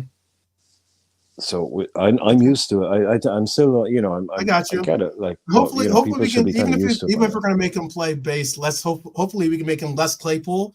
Well, this is what I'm saying. I expect the new manager and we can have less Claypool play. But yeah, I would expect the new manager to come in and put him up front. This is put him to the front of the stage. This is what I'm expecting. A different because a lot of people have the lack of output, or at least maybe some of the issues that are going on with Dom as being on Klopp's tactics, as Rasta was just saying. Like I just said, I'm going to bring up some of these. Let me bring up some of these contributions from the chat here, and then I'll bring it back to the panel. Drunk Beagle was saying Sabasli is fast as F. He is. He's actually Sabasli Dom is the fastest player on this team. That was going to be one of my keep that in mind, because that probably will be one of my questions on one of my quiz questions at one point if I ever get the Quizmaster title back. I know that we have our Quizmaster Brian that's going to be taking on the reins. Yeah, but that is the truth. Dom is one of the fastest. And we're players looking for volunteers in the league. What's that, Brian? We're looking for volunteers. Anybody out there in the chat, Rasta Crab, nudge, nudge, that wants to come on and represent the channel. Yes. Show the Premier League knowledge. We're looking for volunteers, not volunteers. We're looking for victims. Sorry, not victims, volunteers. For the Mighty Red Challenge. Come on and rep your channel if you know ball, as they say. Nigel saying he doesn't understand our tactics at the moment. It's way below my love. It's way beyond my love of football. Perhaps our opponents are the same. #good thing. Stefano says the stats say Dom is rapid. I agree with that completely. That's why I would love to see him on that right wing. I mean, like, that'd be awesome to have. You can possibly even take away not take away, but like limit the amount of progressive runs that your right back has to make as well. Honest says no, you're not alone. Dom played a lot on the wing for Salzburg and Leipzig. Yeah, that's what I didn't know that as well. But I mean, like, I just think that like I was excited actually to see the opportunity that Don might have had. That's just me personally, but Reach out to your boys, Rasta. Reach out to your boys on the channel. goal scorers that Doesn't have to allows be top you. to change up things. Yep. Hi, Lord. But Good point. also, someone pointed out there the speed, and then there's speed on the ball. Yeah. Yeah. Some Yeah. Yeah. players could run at like 100 miles an hour, Hmm. but couldn't run 50 with a ball. Then you get those rare players, like he's saying, that they look just as fast even when they have the ball. Yeah, Lee is saying there, Jota doesn't seem to slow when he's carrying. Like Yes, I get what you're Ronaldo, saying. Yeah. Ronaldo was like that. The real Ronaldo, Nazario, he was just as quick on the ball as he was without it, which is crazy. Hmm. Hmm. But I'd be interested to know just how, like, because I'd imagine there's only point one or two in it between Dom and Mo, even at Mo's age. I Hmm. reckon Mo is still pretty rapid. Yeah, no doubt. He is rapid. Yeah. Ian says that game yesterday had no tempo or no intensity. So Dom, who is all action and powerful at driving the game forward, struggled against that low block Sheffield United set up. Hope on Sunday we see more of Dom. That's a great statement, Ian. Great comment. Um, and then Hyler says, 12th man, the fact Dom has the fastest record recorded top speed doesn't mean he wins a 100-yard sprint. Okay, I understand what you're saying. I'm just going across. So the Premier League has a actual statistic out there, or it has like some breakdown, and it tells you who's the fastest on the ball, who's the fastest like player in the Prem, and when you look at the list, Dom is on that list. I'm just going by that. That's all. I'm just going by that sheer fact. We all know that. I think we all can say that that Dom has a motor. We could all say that. I think we can all confidently say he has a motor. What are you going to give Dom as a rating for yesterday? Nolante, you want to go first this time? Yeah, regarding Dom, maybe I'd average 6 for me, 60. Yeah, 6. he's bang average, if I'm honest. Yeah. How about for you, Brian? Stefano gave him a 70. Honesty gave him a 65. How about for you? Bri? You there? Oh, Bri's mic. Something is up with Bri's mic. No worries. I would say, okay, Dustin gave him an 80. Philip gave him a 65. Lee gave him a 75. Hyler gave him a 72. I'm gonna go with him getting let's give Dom a 70. I think that's like, if you're getting your paper back and you get a C, that's bang average, to say the least. Yeah. So let's go on to now we've gotten some of the problem childs, I guess you could call them somewhat. Rasta gave him a 60. Okay, I got you. And MK Tell, he does have burners for sure. Let's talk about someone that's on fire. Okay, for all the 90s hip hop heads out there that know that reference. Fire! Come on, fire! Yeah. Come on now. We need the hip hop show 12, man. Oh yeah, we definitely are gonna get that in. We're definitely gonna get that in. I could go for days with that. Yeah. Yeah. Yeah, so Mac 10 magical. Yeah. Magic put on a little Magic Mike episode yesterday. Not that Magic Mike though. Anyway, yeah, let's get it really realistic here. Yeah. Alexi McAllister is pure magic, man. That guy is on another level at the moment. He is just pure fire, as we said earlier. What would you give Alexi yesterday? I mean, yesterday we already had there was 10s, there was 100 or 100s being called out for McAllister for his performance against Brighton. I ended up giving him a 99. So I'm like, I didn't know if we could break that. Once you break that 100 seal, then it'll be too often that we probably see players get that 100. But geez, he's making it difficult not to give this guy another, if not 100, if not a 99 for me. I mean, he's special, man. He's a special player. Okay. How about what's your thoughts on that, Nolante? You know what, man? You know, Mac, I was, funny enough, before I give my rating, I was discussing this with I think it was a Man United fan or something, and he was saying, oh, how can McAllister be up there? He's only had 3 good months out of the season. And I said, excuse me, like, you need to know yourself, because he played the 6 and he wasn't the best, but he was decent at the 6 and we were still winning games. You know what I mean? And now he's turned up a notch, man. He's up there. He's got to be up there for one of the players of the season at the end of the season. Have to be. I think so.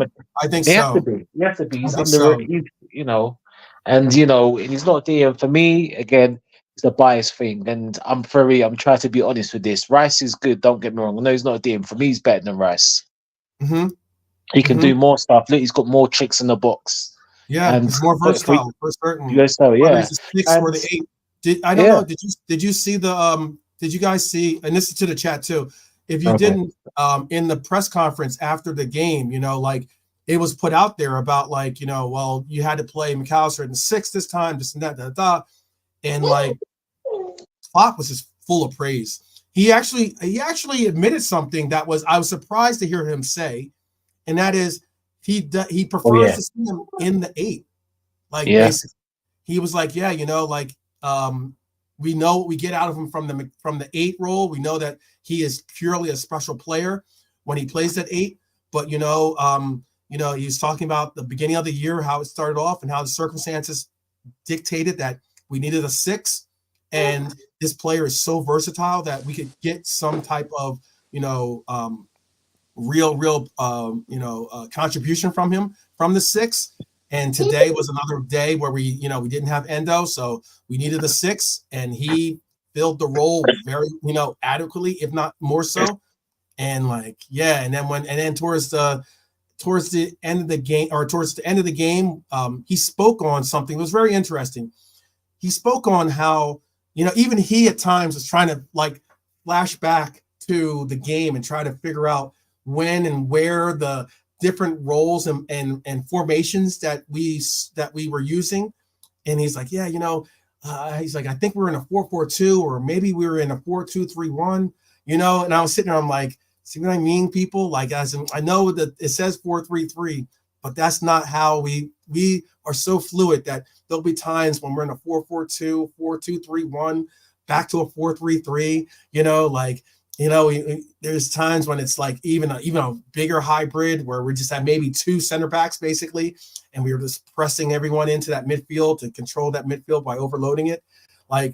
It was very interesting to hear him break it down, and he said how much he is so fortunate to see this guy be a part of this club in so many different roles, and it's a beautiful thing.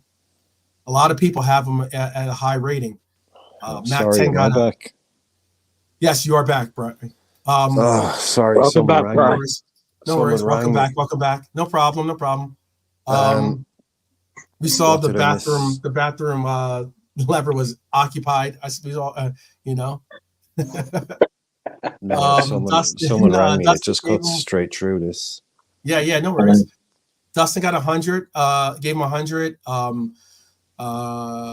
90. From Stefano, 100 from Rasta Crab, a 90 from Drunk Vigo, a 95 from Lee. Philip gave him a 95. Hylor gave him a 90, gave him his man of the match. Another man of the match shout from Trap Joe. MK Toe gave him 110. Okay. Yeah, man, he's it's the one unique thing about McAllister is I don't have to even change it from last game, I guess. I'm going to give him a 99, okay? A lot of 90s, 95s, and a couple hundreds.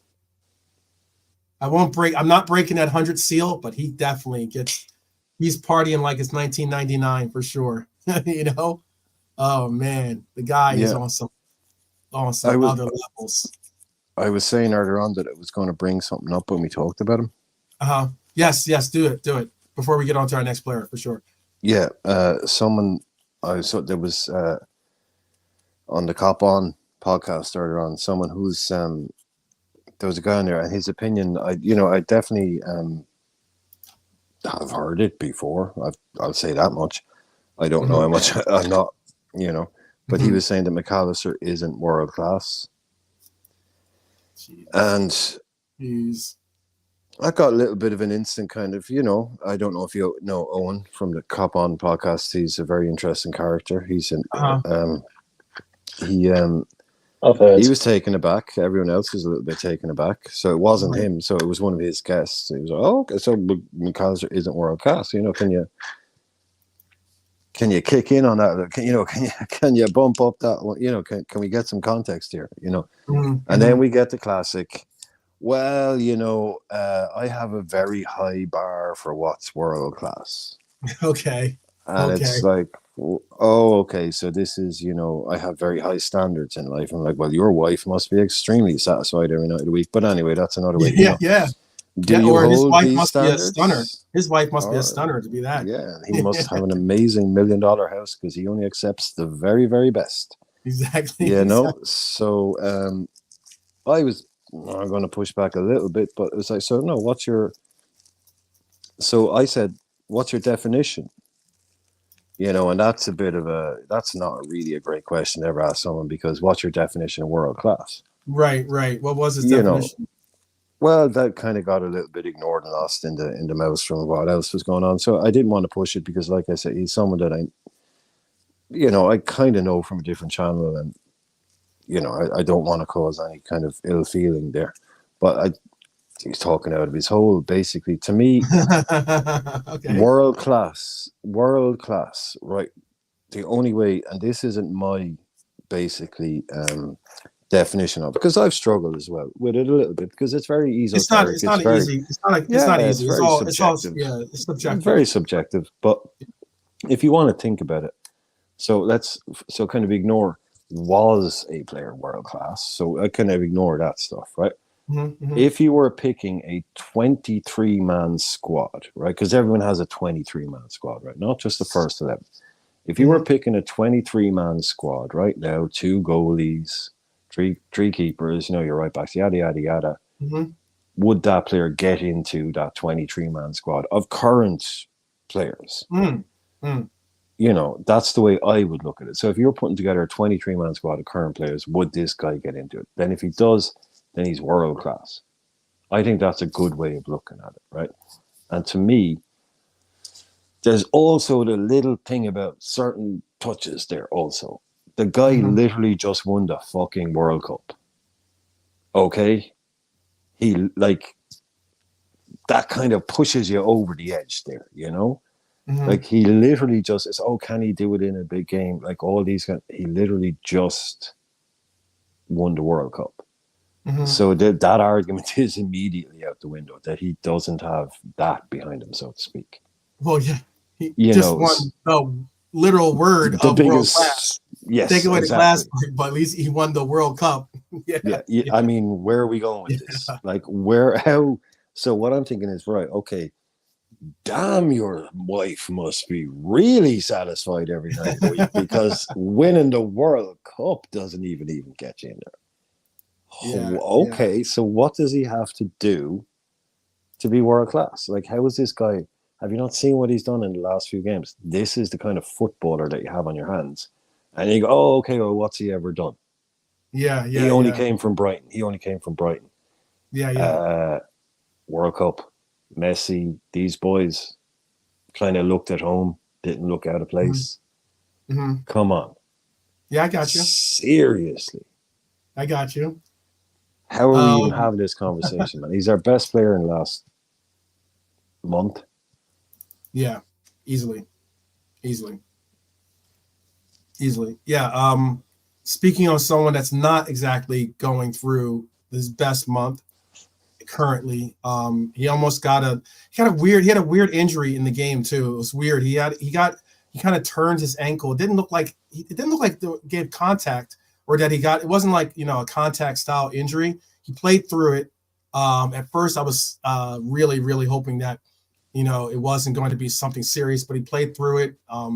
Didn't necessarily kind of like tapered off, excuse me, after the injury, especially. But Gravenberch. How are we feeling about Gravenberch? I'll rip the Band-Aid off. I was going to give him possibly like a 55, if not a 50.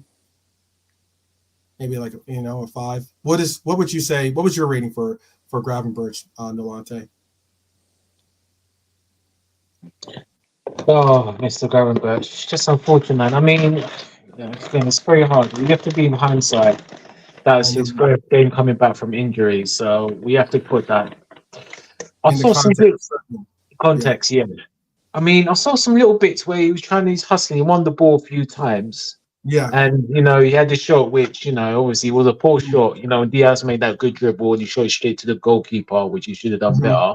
But then again, it's on the flip side that second half, there's one or two 50-50s. He kind of just could have done better. He lost the ball. And it's just, So it's just very hard to go with Birch because I think, again, I could be wrong. I think next season he'll ball out because if Gavin Birch wasn't in form, he will be able to cover the 6.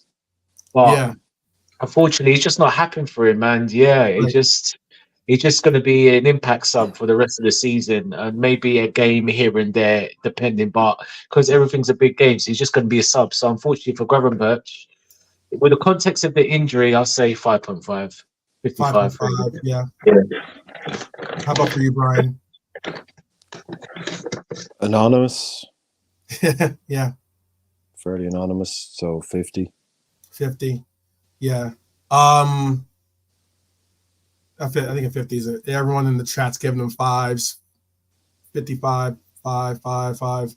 5 from Trap Joe, 5.5 or 55 from High Lore. He definitely can't drive 55. From Lee. Stefano gave him a 50. Yeah. You know what's unique about this though is when I saw the lineup and Ian gave him a 55. He says Gravenberch had a couple of decent runs from midfield, but the end product wasn't there, and he pulled out of some challenges. Yes, and I think that might be also. Hopefully, that's not related to like the fear of being injured again. Okay, Neon gave him a 2. Wow. Okay, I got you, Neon. I thought though yesterday, you know what? The unique thing about Gravenberch is that I think he is rapid. I think he has some real pace behind him. He has an ability to do. I've really been very, very what's the word I'm looking for? I've been optimistic when it comes to his progressive carrying of the ball, as in like the ability to take the ball from our third and progress it into the attacking third.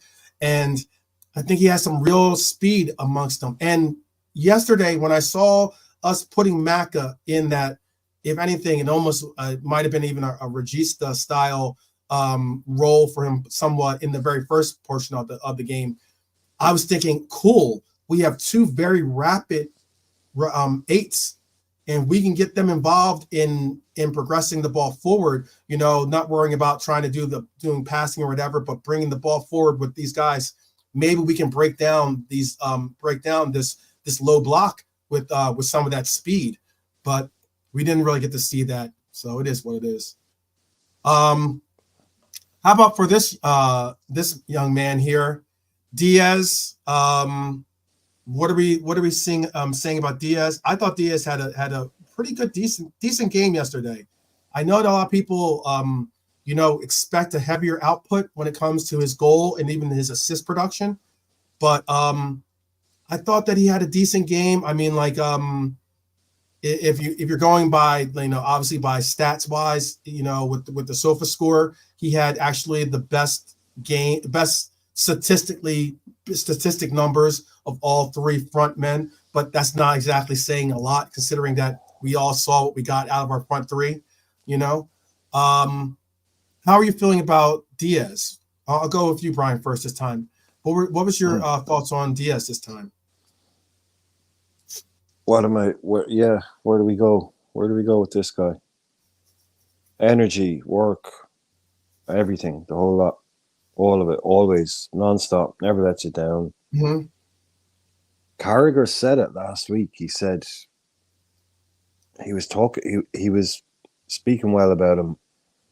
He said, "Look, he's a worker winger. Mm-hmm. Mm-hmm. That's what he is. He's a worker winger. Okay, and he's very good at it. It's look, even going back to the Football Manager thing, it was something that the last game I got, one of the last games I got, one of the last definitions they introduced. You'd always had to, positions."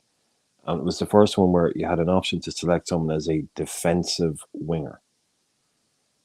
And someone like Danny Welbeck was always a brilliant defensive winger. He would work hard, but, not amazing when it came to the rest of it. But he has upped that stuff a little bit, but still, to me, that's always going to be what he is. He must be a Klopp dream, maybe. But to me, I've always said it, the guy just doesn't, it's like Hendricks. I don't like Hendricks. I know everyone loves Hendricks. I don't like Hendricks. It just doesn't, Mm-hmm. I don't know. I get he's good, but I don't like him. I don't Mm-hmm. like, everyone, he's just not my freaking shot of whiskey, as we say. Yeah, we get it. So I like him. I admire him. I'd love to be as good at football as he is, but we're Liverpool. We've had some good players. We've been spoiled. So for me, it will always be just a really good, super hard-working player. I don't believe this Barcelona nonsense, by the way. But he's very, very, very clever. I don't think Barcelona. I know. I got you. I got Rossi. Don't need him. I don't know. I don't know if I don't know if Barcelona can even afford him. To be honest with you. No, don't need him. Can't afford him. Right. They don't. They don't need another random left winger who isn't, Messi or Suarez or Neymar. They just. Mm-hmm. I don't know. I mean, you never know. I mean, they've got plenty of talented players that are more like Hollywood style players, But I don't necessarily know of. They don't necessarily have exactly what you said though. A workhorse in Barcelona. Yeah, he wouldn't last that kind of 5 workhorse minutes. style left winger. He wouldn't last 5 minutes at the new camp. Okay. Have you seen those fans? Opinions. I get it. But have you? No, I mean with those fans. Have you seen those fans? Oh, with those kinds of fans. Yes, man, like Luka Modric was voted the worst player, the worst signing of the season, the worst player. Yeah, early on in La Liga when they signed him, Luka Modric. Those fans, man, they're tough. They're tough critics. Yeah, you think we're tough critics? They're very tough. Yeah. And they've seen. Do you think we've seen some good left wingers? They've seen some good left wingers. I'm gonna before I bring Nalante in for his, I'm gonna bring in the chats. Chat gave Lucho a 80. Hylor gave him a 77. Rasta Crab gave him a 90. He says he needs to assist more. I know that he did say the streets say different, but when I made my comment back to him by saying that there was only 2 assists yesterday. One was Robbo, the other one was Lucho. Lucho got an assist yesterday. I know it wasn't necessarily the world's greatest assist, but he got credit for McAllister's. He got credit for McAllister's goal, and it's because of the work rate and the commitment to work that he got that he was first to that ball, and he was able to at least get it into the pathway of McAllister. But all the same, let me get out some of these other scores real quick before I ask Nalante for his score. Trap Joe gave him an 85. Neon Grave gave him a 70, and Drunk Vio gave him a 60. Okay, what would you give him? I know it's a stretch, Drunk Rigo. I got you, but what would you give him, Nalante? What would you give Lucho for yesterday if you're going to give him a rating? Yeah, for Lucho, his last couple of games, he's been back on it. He's, when he first came with dribbling, taking a man down the wing, he done some 1 or 2 nice turns when he sent the Sheffield United defender on the way. One of them was with the Gravenberch shot, and another one was for Nunes. But yeah, I thought he had a good game. To be fair, again, it's just I mean, he didn't really get many chances. He Really, I didn't. mean, He didn't. he had the one. I think it was straight Can I at the. say this? Can I say this maybe to influence you maybe as well? Mm. He had 6 key. Let me give you some of his stats. Okay. He has That his man XP wasn't anything perfect. great. It was like 0.13. He had 1 assist, but he had 2 shots off target, but he had 1 shot block, 2 out of 4 for his dribbling attempts, 71 touches, 91% for his passing, 49 out of 54. But out of those 54 passes, 6 of them were key passes. Okay, 6 key passes. He was 8 out of 9 for long balls, 4 out of 9 for ground duels, 1 out of 2 for aerial duels, and only gave up 1 foul, but had 2 tackles. 6 key passes. That's a lot. That's actually a lot. That's someone that's engaged. That's a left-sided Coit is a fantastic shout. Come on, Yeah. Dirk. Yes. Don't ever put down Dirk Coit. It's not Dirk harsh. Coit, that's my guy. Stefano, it's not harsh. I don't know that's harsh. He's a legend in my book. Brilliant. He's definitely a cult hero. He's definitely a cult hero, if not a legend. Oh, total cult hero. Total cult hero. Yeah, came out of his position to play right wing for us. So yeah, man, he was on. You know, he done the job. Man, he'd be out, Neil Ante, he's the kind of guy that if you left him, he'd be out cutting the grass and painting the walls and cleaning the top. Yeah. It's like, no, Dirk, go home. You've done your job. He's like, I could vacuum upstairs if you want me to. No, you're cool, man. Just go home. Absolute workaholic. Total workaholic, man. You always need one of them. 100%. Bro, you probably offer him a pizza, be like, nah, I don't eat. What do you mean you don't eat? Come on, cook that. Have some of the slice of pepperoni on the side. No, I'll have it tomorrow. There you go. And a hat trick at Old Trafford. At the end of the match. Oh, you mean at Anfield, the 3-1? A hat trick against Man United. Yeah. 3 of the worst goals you'll ever see. 3 of the worst goals you'll ever see. Amazing. Brilliant. Brilliant. Yeah, man. If he's not a cult hero, I don't know what is. Yeah. So what did you give Diaz? What did you give Diaz? 12. You kind of twisted my arm. I was saying 7.5, but he did play well, and with your little push up with the little key passes. 12. You twisted my arm, so it'll be 80 for me. Oh, cool. I wasn't expecting that. All right, cool. A lot of what was your score for him, Brian? Again? Oh, I obviously hate Luis Diaz, so I probably went in with a 20. But no, I give him. What I give him? 75. Yeah, I go. 75. Well, look. Yeah. Okay. Yeah. Okay. I know. That's twisting your arm. I don't know if maybe my 6 key passes, 6 key passes maybe influenced you, but yeah, Trap Joe had him at an 8. You and your stats, 12 man. I know. You and your stats. I know. Diaz got a 77 from High Lord, 70 from Rasta, 85 from Trap Joe. Neon gave him a 70. I think and I know I already said Trumfio gave him a 60. That's kind of outlier. I'm going to stay and I'll give him an 80 on yesterday's performance. Guy's a workhorse for us. He's absolutely the minutes that he puts in is absolutely incredible that he's still giving this type of level. Any bit close to this kind of level. I mean, he got an assist, obviously, but yes, I get that. It was, I get the concepts on that, but he's been playing. How about for this guy right here? The guy that did his best Bobby Kung Fu Bobby impersonation yesterday and got the goal. I know.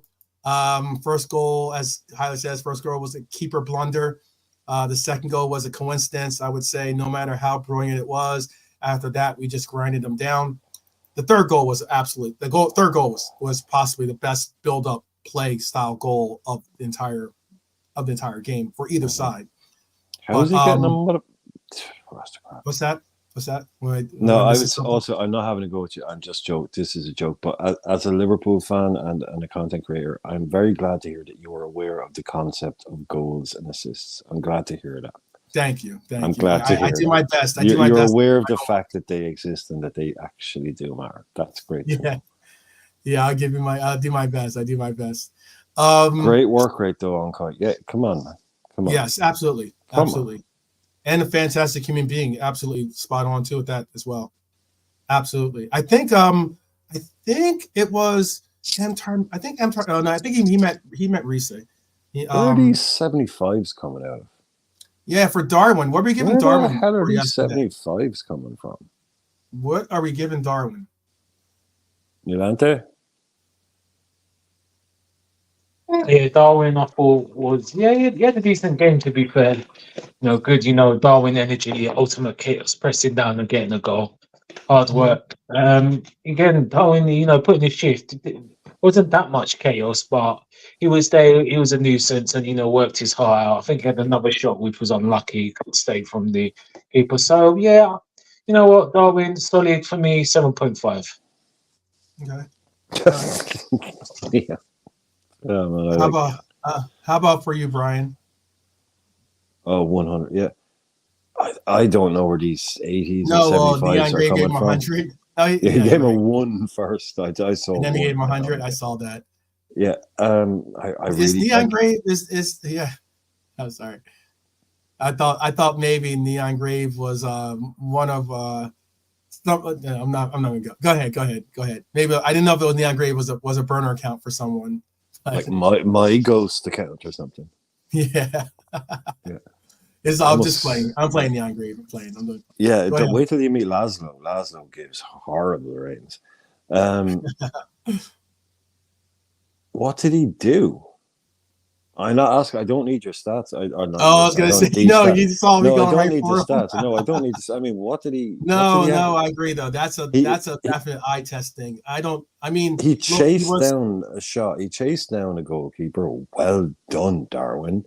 Right. It's your freaking job. Like he ran. It's your freaking job. He defended. It's your freaking job. Holy crap! So did you we're know not that Darwin?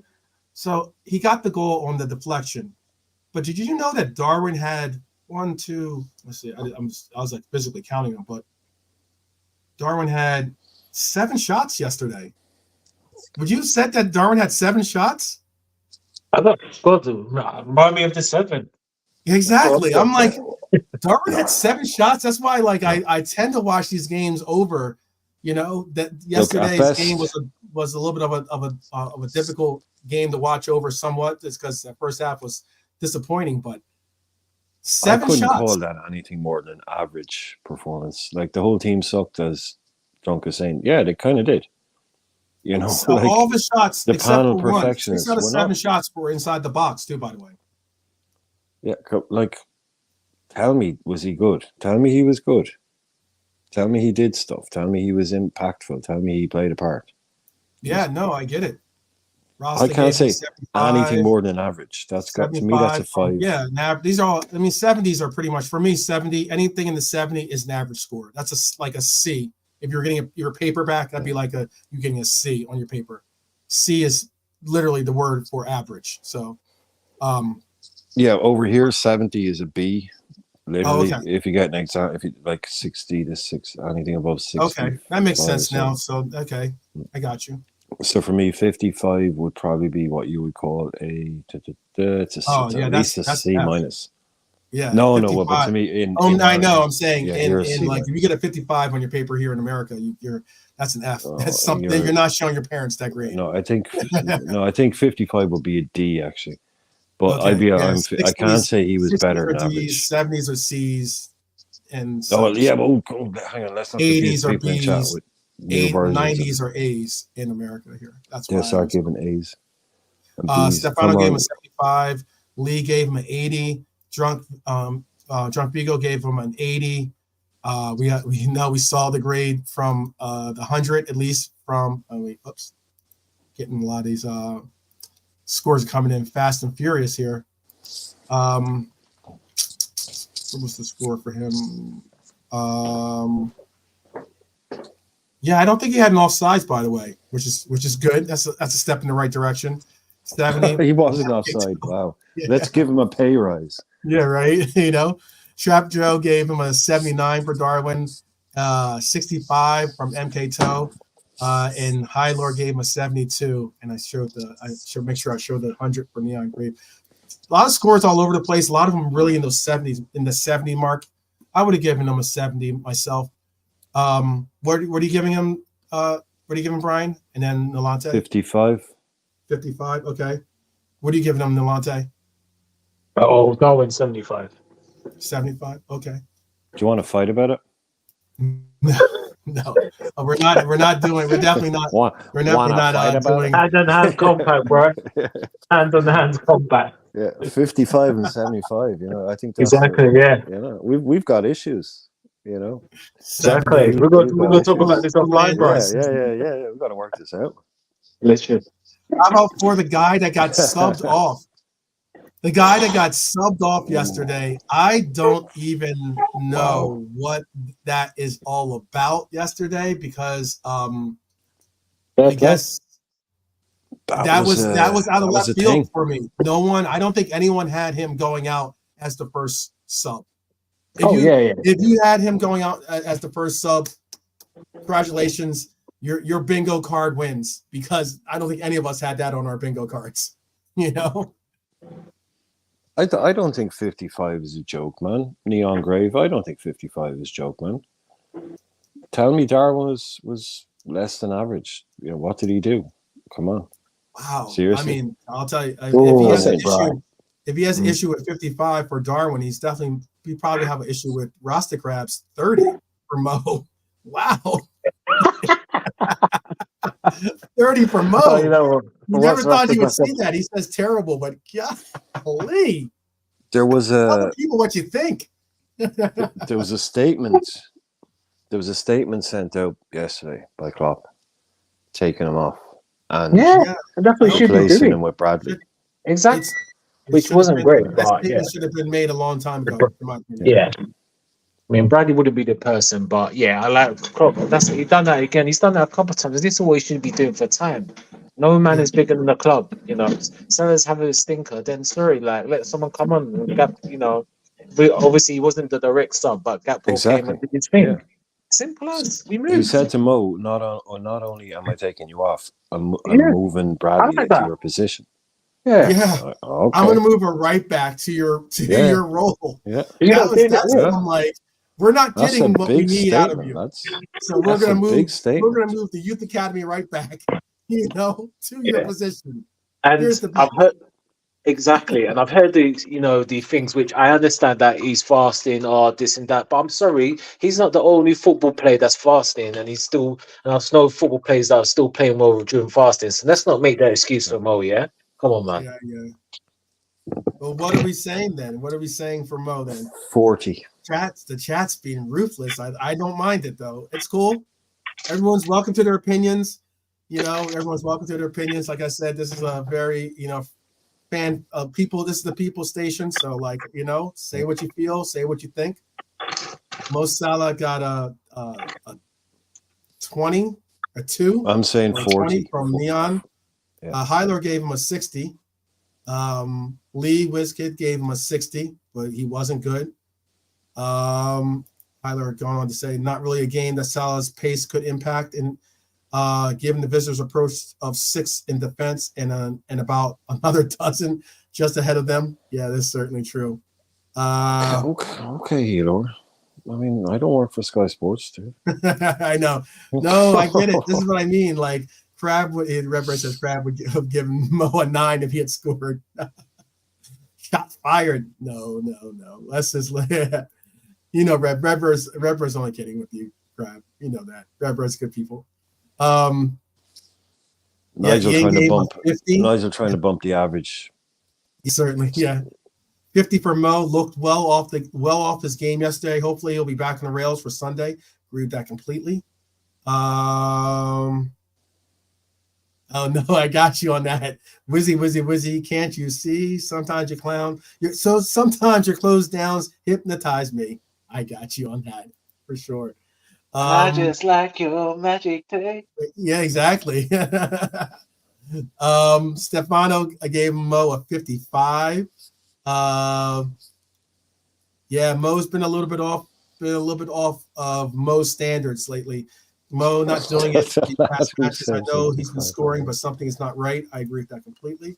Neon's coming up. Um, But again, Klopp's strategy for the game during the first half and some of the second half was awful. Salah was a victim of that. The panel should have addressed that. Oh, we are. We're gonna bring up Klopp's rating. Klopp has a rating for himself. Drunk Video gave him a 50. I'm just gonna ask you guys just for your rating, so we can get into it. So we only got about like 20 more minutes of the show here.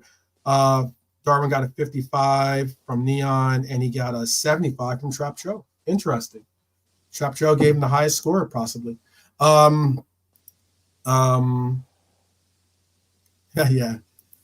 So what was your scores for Mo? Just give him the score. What would you say for Mo? Nalante, what was your score? Mr. Salah, fortunately, he weren't great, so 40. Okay. Same 40? as Brian. Enough said. Okay. Yeah, Brian, what was your score for him? Yeah, to Neon Grave, who said, I want to hear what the lad who gave Darwin 55 has to say about Mo. Mm-hmm. And yeah, the lad who said, my name's Brian, you can call me Brian, you can come at me directly. It's a 40. For me, Mo is a 40. He might even be a 35. I see. Nigel gave we had the two outliers being the 20, and I think Nigel's 100. So we'll allow for them to hang out in the green room. But yeah, what was your grade? 40. 40. Okay. Maybe Cool, even 35. Cool. I'm almost want to give him. There's a lot of 55s and 50s in there, so I'll give him a 50, which is a terrible score. Probably one of his worst games I've ever seen. One of his worst games, yeah, certainly. I agree with that completely. One of his worst games for sure. All right, so this is the subsection. They're not in any. I don't think they're in order per se. Let me make sure. I don't think they are. Elliot and I don't think they're in order, but possibly. So let's go on to it. What are we feeling about? Here, let me see. This thing go to the next slide. Hold on 1 second. This thing's being a little bit. It's getting stuck on the substitutes. Getting stuck for some reason. Okay.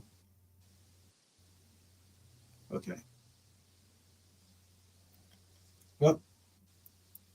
1 second here. Let me get this rocking and rolling here. What are we going to do with Harvey Elliott is the first on the list here. I'm going to bring Harvey Elliott's picture up in a second. The guy's having a problem with the substitute board, and he's not going on to the next one for some reason. Adios to the streets. Big ups. The streets has left the building. Streets has left the building. All right, we're ready to rock and roll. So, yes, we're ready to rock and roll. Substitutes. Harvey Elliott, just a number. Whoops. Don't let that influence you. No, don't 60. let that influence you. What are we doing for Harvey Elliott? Yesterday, 60. Came in, worked his tail off as always, but really didn't have anything spectacular to show for it. 60. Okay. Nalante is we're gonna bring Nalante's had to go for a moment. So Stefano gave him a 70. Harvey Elliott got a 72 from Hylor. Let's see.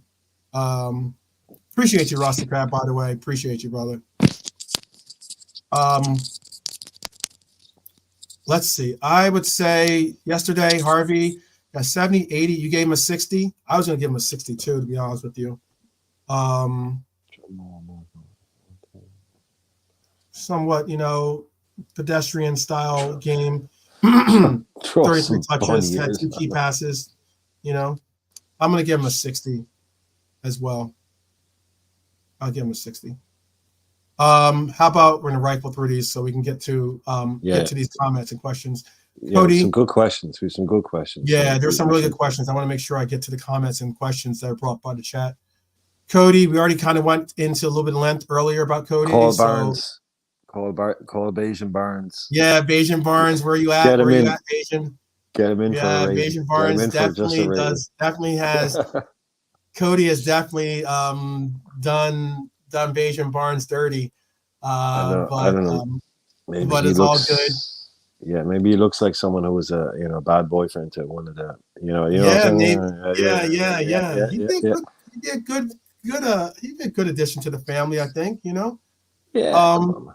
That but fridge. Okay. I'm not a, yeah. Anyways, let's just move on before we go Yeah, down that line. he came in at a Came and did his job. Came in and did it. Look, Came in and did his job. yeah, the way I look at it basically when we do these things is you enter the pitch on a 6. Mm-hmm. You know, so it's like basically when you tee up on the first hole, your score is level par, right? Mm-hmm. Before you hit the first ball, when you tee up your score, you're at level par, right? So, and then when you finish the first hole, you're either level, over, or under, right? So for me, when a player starts the game, he starts on a 6, so that's your average, and you either go up or down. But when someone like him comes in, I just kind of, even though he scored, look, I'll give him like a 7, you know, because he's only been on the pitch for like a few minutes, you know. So he was only on the pitch came in at the 83rd minute, was on the pitch for 17, well, technically 24 minutes of extra time. Stuck one in, got a goal, you know. Got a goal. Great. Yeah. Nothing to see here, as to say. Not much to see here. Got a goal in the 90th minute. You know, so he got one in regulation time. Tyler gave him a 70. Yeah. No, I leave him a 60. Rodrigo gave him a 80 for the Bobby style header. I don't know that fridge 40. I don't. I think that's. I don't know. I'm not certain if that's for. I think that's for Gakpo, and he's gone. Oh no! Yeah, he gave him a 40. Wow. Yeah. No, 75. A 70. Excuse me, for Stefano. That's interesting. I wouldn't have given him. I don't understand why he would get. A 40. Well, no, Neon. Just like, but would you be confident on him to come in and change again? It's not. Yeah. Look, we all get what you're saying, but this is just purely it's a quick rating. Quick ratings, on so we can get to your questions and comments, because we're gonna give a little shout for Klopp, and then we're gonna give our player of the game here. Yeah. Cody looked sharp when he came on, more like it, looked lively, more and moved quicker on the ball. Great header, 70 for Ian. Big shout out. No doubt. Hi, Lord. Big shout out. Let's move back real quick. Big shout out to Harvey. Happy birthday, brother. Happy birthday. 21. You can now come to America. If you come to America, I'll get you a bevy. He's been drinking for 3 years. Oh, I know he has been. I know. No, I mean, it's crazy. Drinking for 3 years in England. That's how long. In America, 20. In America, it's a no-go. In America, it's a no-go. Well, let's go. Let's snap. Let's get these done. So for Cody, I'm gonna give Cody I'm gonna give him a 75. Actually, give him a 75. How about for Robbo? I thought Robbo played well yesterday, to tell you the truth. It was a difference in production. How about for Robbo, real quick? 65.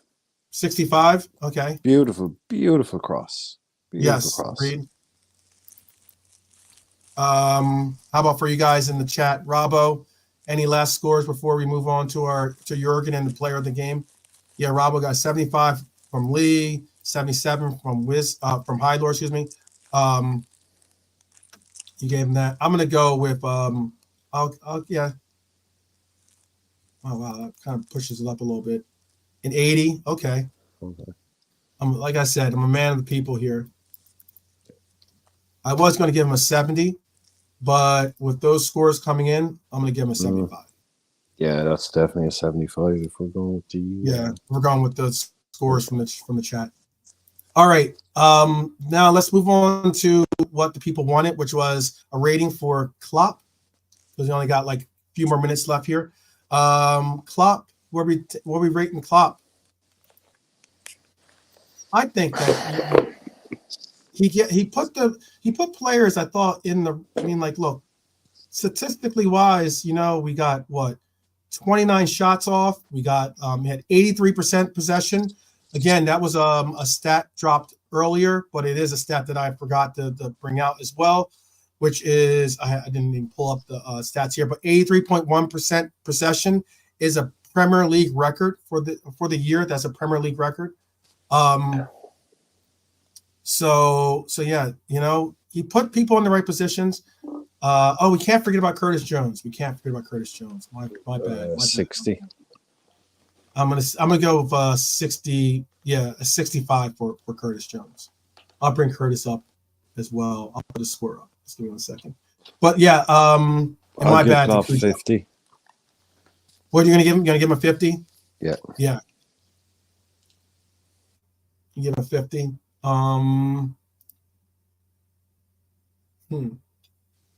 What would we say? Curtis got a 65, a 70, and a 75 from the chat. Okay. I'll be sure to put Curtis's score in here before we get into before I put the score for Klopp. But you give him a 50. Why would you give him a 50 real quick? We were awful. He's the This manager. is awful because of what we saw. Okay. Into the fold here. Yeah, Klopp got a 70 from Hylor. All right. I'm gonna say Klopp needs to do better with what we saw yesterday. I agree with that completely. Obviously it comes down to the bottom line is he still hasn't necessarily figured out a way to get through these low blocks. No, it's low. I said this last night. We're seeing a hybrid of Klopp and Pep Linder's football. Mm-hmm. And the results are going our way. We're winning games, but we're not seeing a good version of either. Mm-hmm. We don't see devastating football. And it's not about pretty football, wanting to score 8-10 goals. We just... Look, you know what? I will give it... How about this? I get it. It's business end of the season, right? No, but it's always, if you listen to a manager, it's the first 8 games. It's not about playing well. It's about getting points on the board. We'll play well later when we're, Then mid-season, look, it's mid-season. You got to stay with it. It's not about playing well now. It's just about keeping it up. It's getting points on board. It's not about playing well now. It's getting points on board. Then you get to the later part of the season. Look, it's a run in now. It's not about playing well. It's about getting points on board. Mm-hmm. We don't want Barcelona football. We don't want amazing football, but we can see what we can see with our own eyes. And we look like dog dirt yesterday at times when it came to attacking and trying to open. Let's not forget, if you're ever an 83% possession is a record this season. Yeah. Direct me to the fireworks display that we've set up because we had 83% possession against Sheffield United at Anfield. Come on, is there a trophy for that? Guys. Is there a trophy? Is there a trophy for that? No, there isn't. I get that. The team that's on minus 50 goals. The team that's on minus 50 goals. We all had, yeah. There's no plaudits for yesterday. There ain't no plaudits for yesterday. No, there's no, wow, you were brilliant yesterday against one of the worst teams ever in the Premier League. Statistically, one of the worst Premier League teams. No, I get it. So there ain't no flowers. There ain't no flowers for beating a massively inferior team. Come on. Let's get serious here. For 5 minutes, let's just get serious. Yeah, no doubt. Good enough. Let's forget not good enough. No, I get you. Not good enough there in all areas. Let's just be serious about it.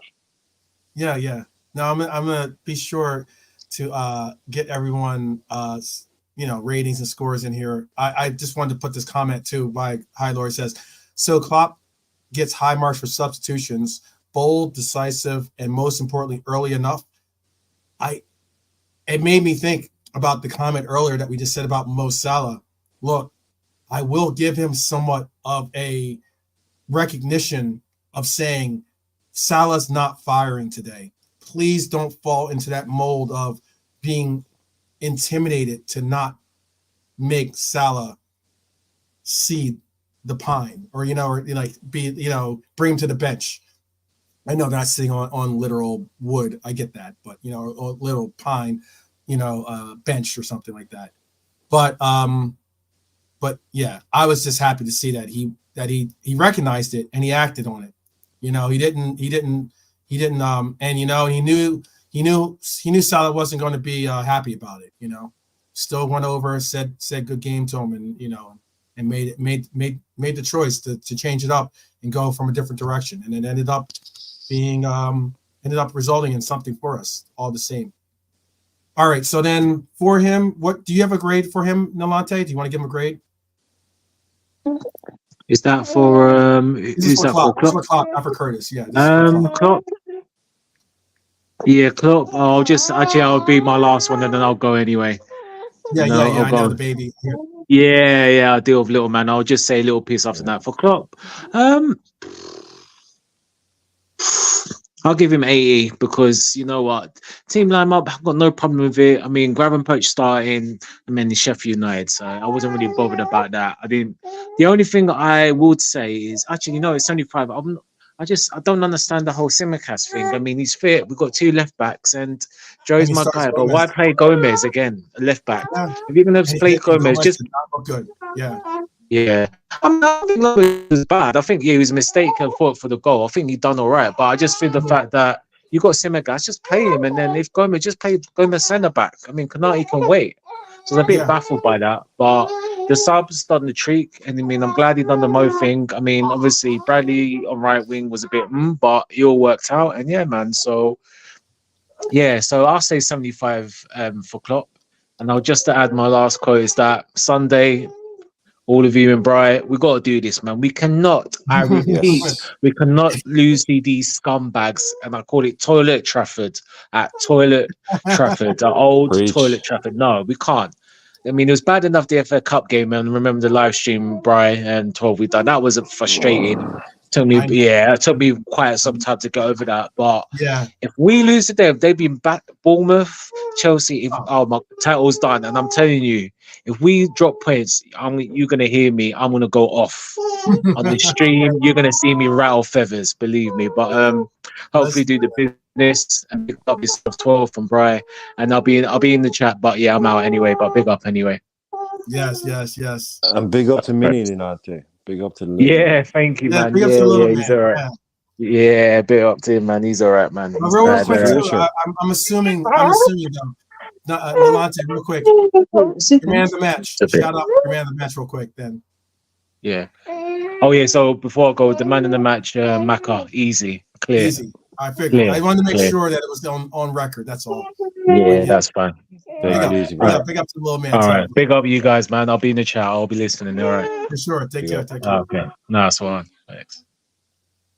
All right. So let's do this. I'm gonna give. We're influencing generations over here, people. We're influencing generations.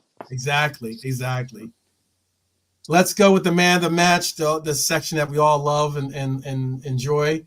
Who's the man of the match? I think it's kind of obvious.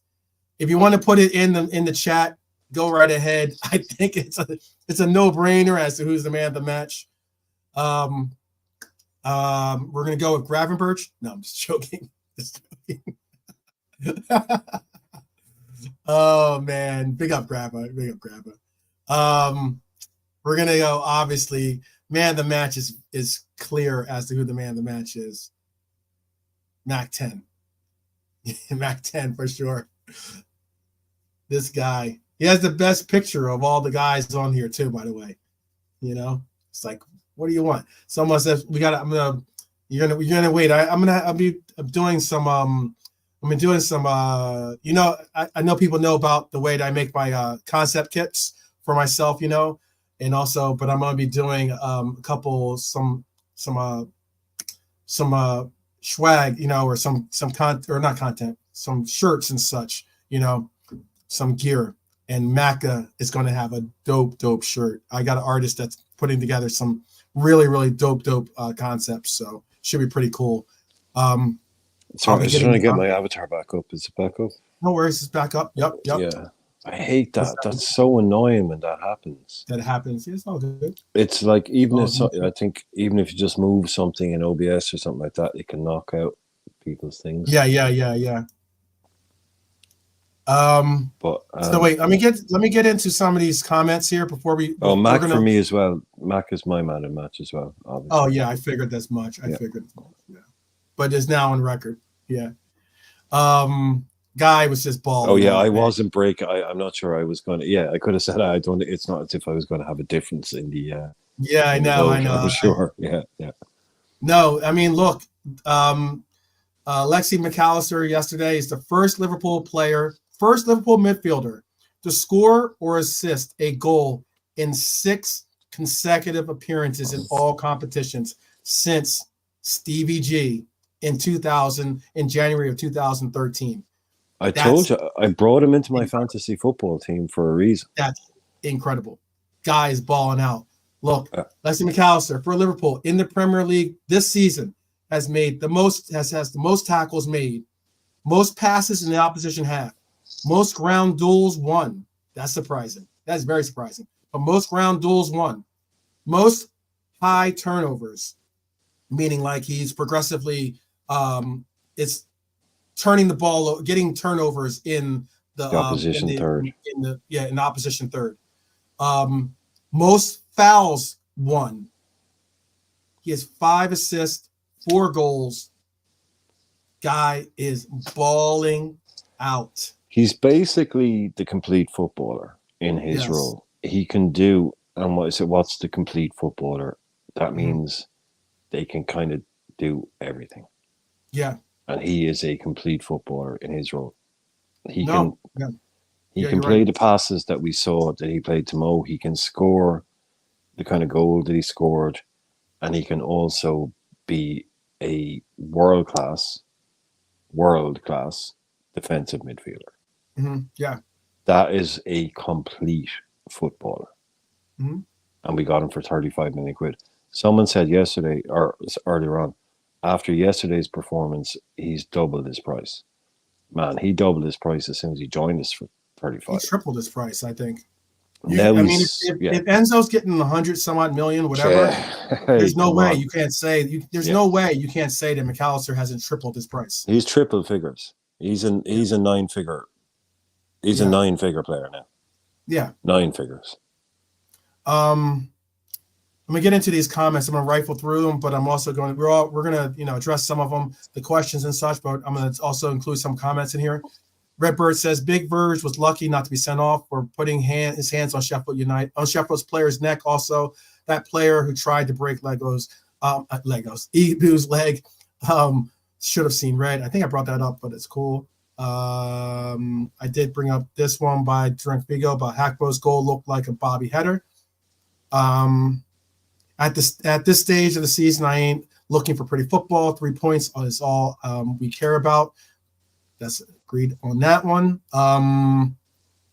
Could you have Diaz, Darwin, and Szoboszlai as forwards? That would be so much speed and pressing energy. No, Drunk Vigo. That's what I thought. I thought so too. I thought that's what I suggested earlier.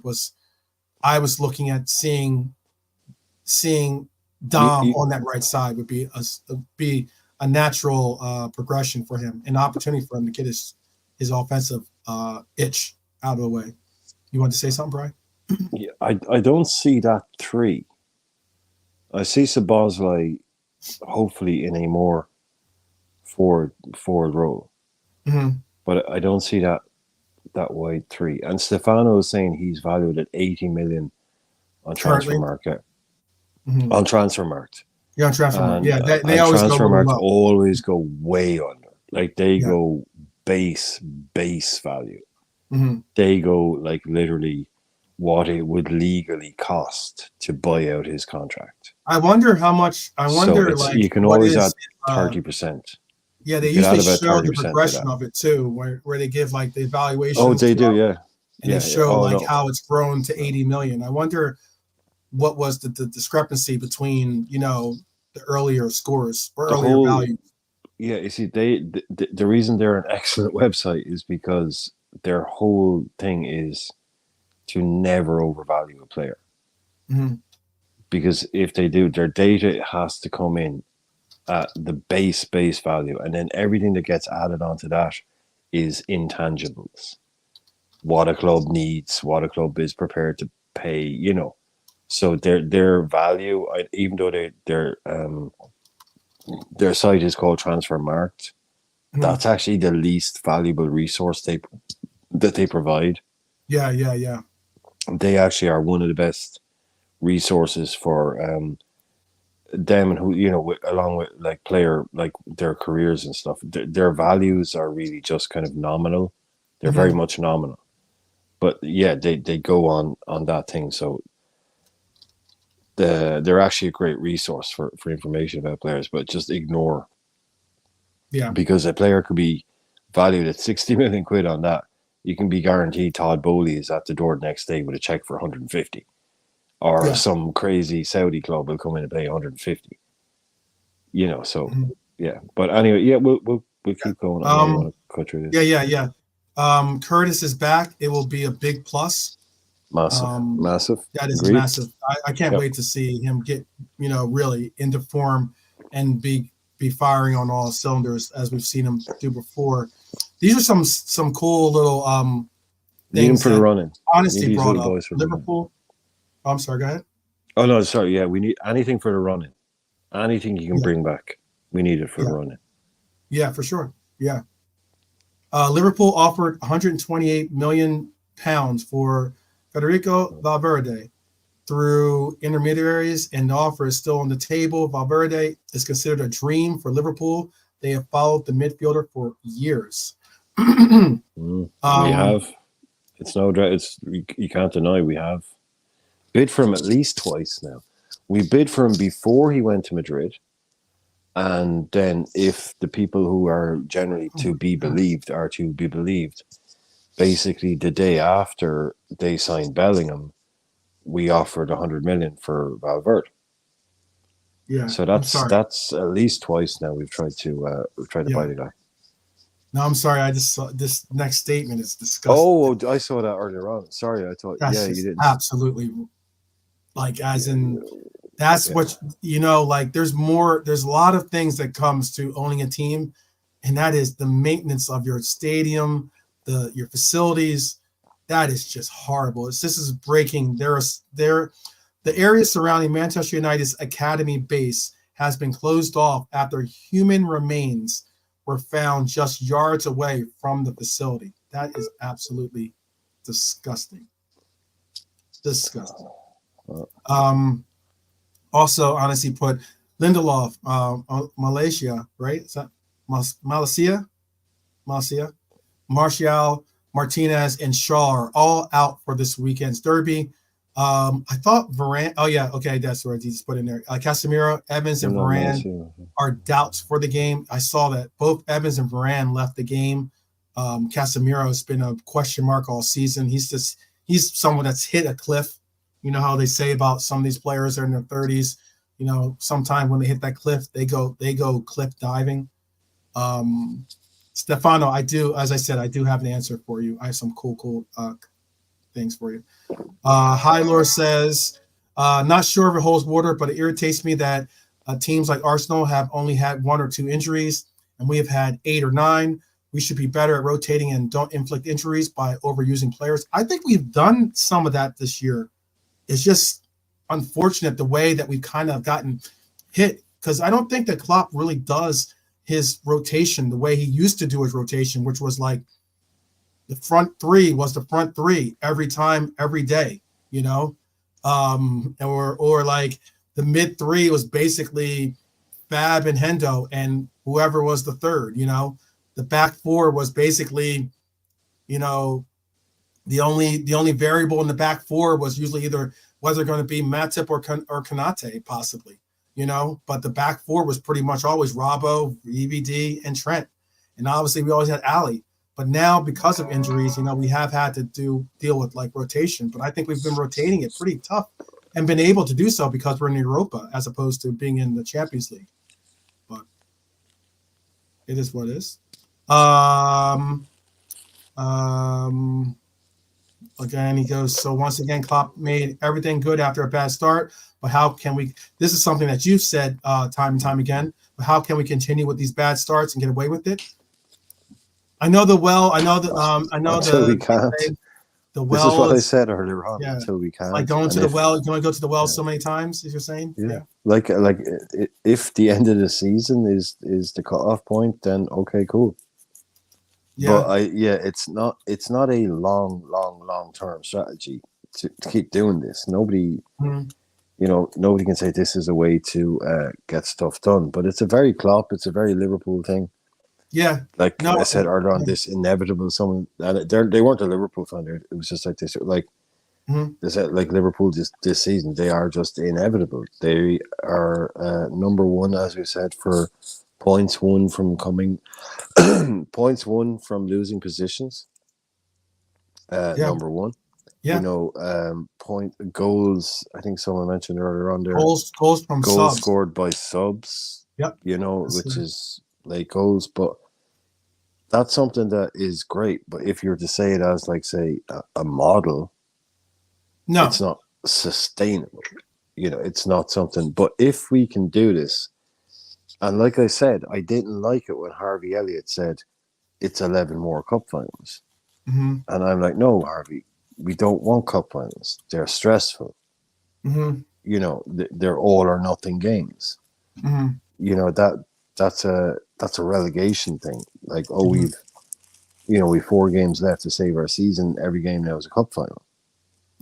We need to stop making some of these games cup finals and make them routine wins against the likes of Sheffield United at home, at Anfield. They shouldn't be. I understand your concept. Rockies. Yeah, these should be games that we're putting to bed earlier on, and you can save your big performances for the big games. Right. But hey, if it works, it works. Yeah. If it works, it works. Hey, look, I'd rather have the well than not have the well to draw from. I say like that. Well, no, what I'd say is I'd rather not need the well as often. Right. It's good to have it. It's good. I'm just saying it's good to have the well. Oh, period. No, it's great to have it. Yeah, it's great to have it. Because not every team has that well. Not every team. There's teams out there. Well, no, top teams do. But that's the thing. Top teams do. They do have normally it. Do. Yes, certainly. You can't be a top team without having it. City will have it. So it's how many times can you go to it? But if you mitigate against needing it, if at all possible. And the best teams mitigate against needing it. So they make sure it doesn't wrong. We're stretching this analogy out a little bit. So yeah. Let's get to the sports movies thing. Yeah, I know. We're gonna get to this sports movie thing because I know. Real quick, to answer your question, Nigel, in my humble opinion, I think the reason why we're seeing Jurgen and Pep, work on getting these subs in the way that they are is primarily possibly because of the recommendations of how many minutes they can actually offer or get out of these players by the recommendations of the medical staff too. Like not all these players can go full 90s. Some of these players can possibly just give 30 minutes, and that's possibly sometimes pushing the envelope, so it's a matter of like figuring out when and where you're going to make these substitutions, and also about getting some consistency with the flow on the pitch and getting them on the right page with everyone else. But I do like the question that was offered by Stefano. He says, off-topic question: What are your favorite sports films? Yeah, because he needs some sport movie recommendations. This is a fun little part here. I was going to say this. I love movies. Obviously, I was on Frank Carlisle's movie, and so was Brian along with us, with me. There are some really, really good movies out there. Not great sports movies though. It's hard. Well, you know what? I'll give it. All right. So it just depends on what you're thinking of as being sports. But I mean, it's hard to make a good one. Yeah. Oh yeah. If Friday Night Lights. I mean, if you're into American football, Friday Night Lights is amazing. I love that movie. That was a really good movie. Was that a series? No. It is a television series, but there is a movie. Did they as make well. it into a movie? Oh, okay, cool. 2004 it came out. Yeah, 2005. Oh no. I'm with you. There's definitely a difference between what's the I think sport it was a like. movie, and then it got made into a series. No, I mean just no. Sorry, I mean parking that one. It is. It's like it's easy. Like no, it's not hard to make a good movie that happens to be about sports, but it is really hard to make a good movie that's just about sports because it's. Any given Sunday is a great movie. It needs to be a great what I'm trying to say is, if you're going to make a movie that's about sports, and it's going to be a great movie, it has to be kind of extra good. Mm-hmm. If you know what I mean, because it's not really. It definitely. Yeah, it's a harder subject to make a really there's good always movie parts about it. Yeah, that it's not going to be like. For instance, I know that it's not everyone in the chat, as I was well made aware of, is a hockey fan, but there's a movie called Miracle, excellent movie. It's about the 1980 Miracle game with the U.S. hockey team, 1980 U.S. hockey team beating the Russians, which was basically like it was basically like professionals versus amateurs in the sense. Because like that's in that level of Olympic opportunities, only amateurs were given the opportunities for the Americans. But when it came to Russia's like professionals played for them, and they had some amazing players on that Soviet squad. But yeah, it's an excellent show, excellent movie.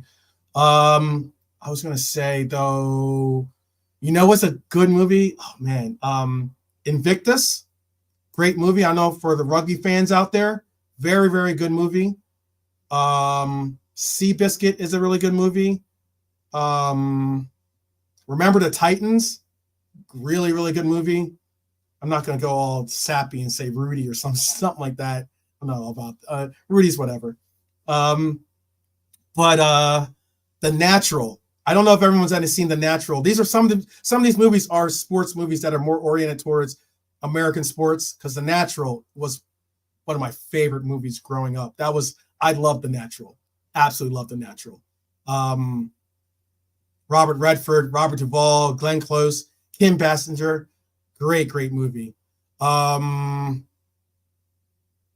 Remember the Titans was awesome, by the way. Awesome. A really, really, really, really good movie. Maybe this movie correlates with people. Shit, I didn't realize I was on mute. I was there going, Robert Redford. Oh no, yeah. There's some stuff that hasn't been mentioned. Like I'm waiting for him to come up. Oh yeah, I'm waiting for him to come up. Cinderella Man is an awesome movie. Yeah. Cinderella Man. I'm trying to think who's in it. I know Russell Crowe is in it. Oh man! Oh yeah, he was in like the Cinderella What's her Man name? is like she's in another good movie too. Oh, what's her name? Yeah, I know her first name because her first name that is really bland brunette actress that does like loads of. Yeah, she was in Jerry Maguire. What was her name? Because Jerry Maguire, another really good movie, another really good sports movie. Jerry Maguire, awesome. But Cinderella Man, not about sports. Renee Zellweger, but not about sports. That's the thing. Jerry Maguire is not a sports movie. It's not literally, it's literally like it is a sports it movie. Deals with sports. Yeah, it agent it qualifies with as sports client. So yeah, but it's definitely not a sports movie. It's just a movie about someone that works in the world of sport. So for me, that's just a good movie. I wouldn't.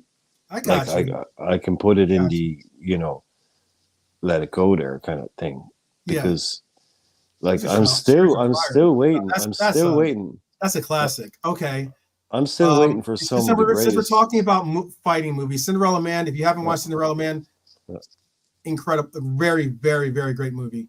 I'm still waiting for people in the chat to mention. Ali. I'm not a big Will Smith fan any longer, but Ali was a good movie. The Fighter The Fighter, which is like the story of Mickey Ward. Great film. Yeah. $1 Million Baby, another really good film about boxing. Raging Bull, that's probably what he's waiting on because I know you're into Scorsese. No, I'm not really a big Scorsese. Well, hey, look, everyone likes Scorsese, but I'm not a Scorsese guy. I thought Scorsese was your guy. Okay, my bad. No, that was a guess that was made by someone else in the previous stream, and I had to disappoint them by saying no. I'm not a Scorsese guy. I'm a David Lynch guy. Oh wow. Okay. Yeah, for David Lynch, and I'm not saying I'm not a Scorsese guy. Oh, We Are Marshall. Good movie. Good movie. We Are Marshall. I'm still waiting for them. Really good movie. Still waiting for them. I mean, the obvious are going to be like you can do any of the Rockies, of course. Yeah, exactly. You can do any of the Rockies. Really. Yeah, you could do Hoosiers maybe if you're into basketball. You're into the I was going to say no one's mentioned Escape to Victory. White Men Can't Jump. We're talking about White Men Can't Jump is a great movie if you're into basketball or if you're into like that was a really funny movie. I enjoyed that one. Yeah, but if you haven't seen White Men Can't Jump, Woody Harrelson and oh my God, and Wesley Snipes. Coach Carter was a good one. Coach Carter was good. That was Am I still on mute? No, you're good. You're good. Oh, sorry. Yeah, I was trying to interrupt you loads of times. You're not listening no. Me, You must know. I didn't hear you when you were interrupting though, or when you were trying to interject. I'm waiting for it. No one is. I'm trying to get it. I'm trying to guess the movie. Field of Dreams. Am I on mute? Or a movie that I'm going to watch that I haven't seen and probably somewhat a movie. Oh, there is another movie too. Wait, hold on. And it's not a sports movie, but it has our team in it. What is the name of that movie too? There's two movies here that I'm going to announce. Maybe Victory. Easily, Ian. Victory is possibly one of my favorite movies of all time when it comes to sports. When it comes to sports, it could be Victory was like the movie. Any movie that has Pele in it, I was like Pele, Michael Caine, as Ian said, Stallone. It has some real football players too involved in it too. Oops. Yeah, I think your internet's is acting up a little bit, Brian, because you just bounced out. The one with Kevin Costner, I don't think it was Madonna. I think I'm thinking of Bull Durham, Stefano. I think of Bull Durham. That was Susan Sarandon, I think you're thinking of. Field of Dreams. Oh, Field of Dreams by Sting. Oh, I got you. Field of Dreams, that's a song, yes. Blind Side, I wasn't super into the Blind Side, but Blind Side is a shout for sure. Tom Hanks. That was A League of Their Own is what Stefano is talking about with Tom Hanks. That was a big movie. Very, very big, critically acclaimed movie for sure. The two movies I'm thinking of off the top of my head, I'm gonna have to like Google the other one, or maybe someone in the chat can tell me the second one it's in my brain, but I can't think of it. The first one I was gonna say is I think it's called A Night in Istanbul. That's a movie I want to go. I want to see that movie. Unfortunately, I haven't, but it was recommended to me. It's about the story about it's about like some Liverpool fans that get to go to some Liverpool fans that get to go to the Champions League final in Istanbul, and that one I want to see. Warrior by Tom Hardy, that's a good one, MMA film. But I don't know if you heard me. Yeah, because I don't know if your internet was acting kind of weird, I think there. No, see what was happening was I was talking, but you couldn't hear me. So I think my phone was powering down. Oh, okay. Yeah, I didn't hear it. What I was going to say was wait, did I guess it yet? I'm not sure what I went through like about 15, 20 different movies. You could even throw the Karate Kid in there. The Karate Kid, maybe. But Stefano was saying we need Brian's answer on what on this. He wanted to know your answer. So I said A Night in Istanbul. I think it's called the name of the movie. I I would say, right, I'm gonna cut you off here, right? I would say, right, don't guess anymore. Okay, don't guess do it. anymore. So I would say top three: Field of Dreams, right? Okay, I said that one. Yep. The Hustler, Mm, mm. and I have another one then. Color of Money. well, Color of Money. Yeah, also if you want, yeah. But I would go You with put The Hustler. The Hustler is no, cool, the right? Hustler is the original. The Hustler is Yeah, the original. Like the Color of Money is the sequel to the right, Hustler. right. Okay, so you're basically what you're doing is the Hustler is McQueen and Newman, Hmm. right? And then Newman and and Tom Newman Cruise. and then Tom Cruise Hmm. in Color of Money. But for me, the best like movie that is about sports that I've ever seen Hmm. is Field of Dreams. That is Okay. one of the most beautiful movies I've ever seen. It is just perfect. It really is. Like that's for someone that had no interest in baseball, anything like that. That movie, wow! I still get emotional thinking about it. Really, seriously, that is a really beautiful movie. When we were kings, if we can Yeah. go so far as to kind of make it into the documentary type thing, but when we were kings, Hmm. seriously, yeah, feel it. Look, call it Field of Cheese if you want, my brother. But that movie, for me, I'm an '80s kid. Field of Dreams, you watch that when you're 10-year-old, yeah, come on, that's gonna hit different than maybe when you watch it when you're, whatever. But Hmm. okay, so we all have our, we all have our time. No. I mean, yeah. Moneyball. Well, Moneyball. it's a It's beautiful. essential. If you want to Moneyball is get, a if great you want to movie. understand what, yeah, it's essential Well, that hey, people. look, don't come at me with that shit. I'm talking about movies here. I'm Yeah. talking about movies that, money. Oh, it's very interesting. Okay, cool. I'd rather watch the documentary. But you watch something like Field of Dreams, you watch something like, I don't know, Escape to Victory. Shit movie, by the way. Like, Escape to Victory is a really shit movie in terms of as a Is film, it? but Was it's it? Was brilliant. that the name of it too? By the way, was it Escape to Escape to Victory? I thought Victory. it was Victory. I thought the name was just Victory. But okay, Escape to Victory. Well, are you talking about the same movie, the one with Pele in it? Yeah, I always thought it was Victory, but you're right. You could be right totally. I know it's not that I could be right. That movie is called Escape to Victory. It's never been No, called. you know what? Okay, I don't know I'm what gonna you're have you thinking. say. I'm looking at it on IMDb. On IMDb, it's called Imagine you Victory. didn't look at Maybe maybe it was a different name in Europe, but it's called Victory. No, it's not. It's called I Escape to Victory. swear. They I'm had to not change. making it. I understand that they had to change it for America for some reason, Maybe they but that did. movie is called Escape. Maybe they did. To I don't Victory. know. I'm just telling Yeah. you. I'm just. No, yeah, that I movie want to has make never sure been. that we all understand that No, I'm I not just want just to make sure. I'm That not just everyone talking knows. out of my. I don't know. No, I don't know if I can show that. nobody has This ever. them. Yeah, Make sure I don't show them. yeah, It's that trying to movie show has the. never It's trying to been. show the thing. Yeah. Yeah. That's That's like the me. name of it is, or That's like me I'm telling just you telling you. it's not That's what called. like as No, when we no, said it, like as in here, I know. this telling That's you, like like, me. yeah, Yeah, this I is what it know. was That's called like here is Victory. yeah, exactly. But that's like me telling Yeah. you. But it's not called Field of Dreams. It's just called Dream. I got it. I got That's you. what I it got is. you. I got you. I Yeah, understand it. yeah. I No, understand it's you. now is the time. Yeah, I no, mean, it's an it's American film. no, I know, and you're telling me how what it was called over over in Europe. I got you. it's not an American film. It's not an American film.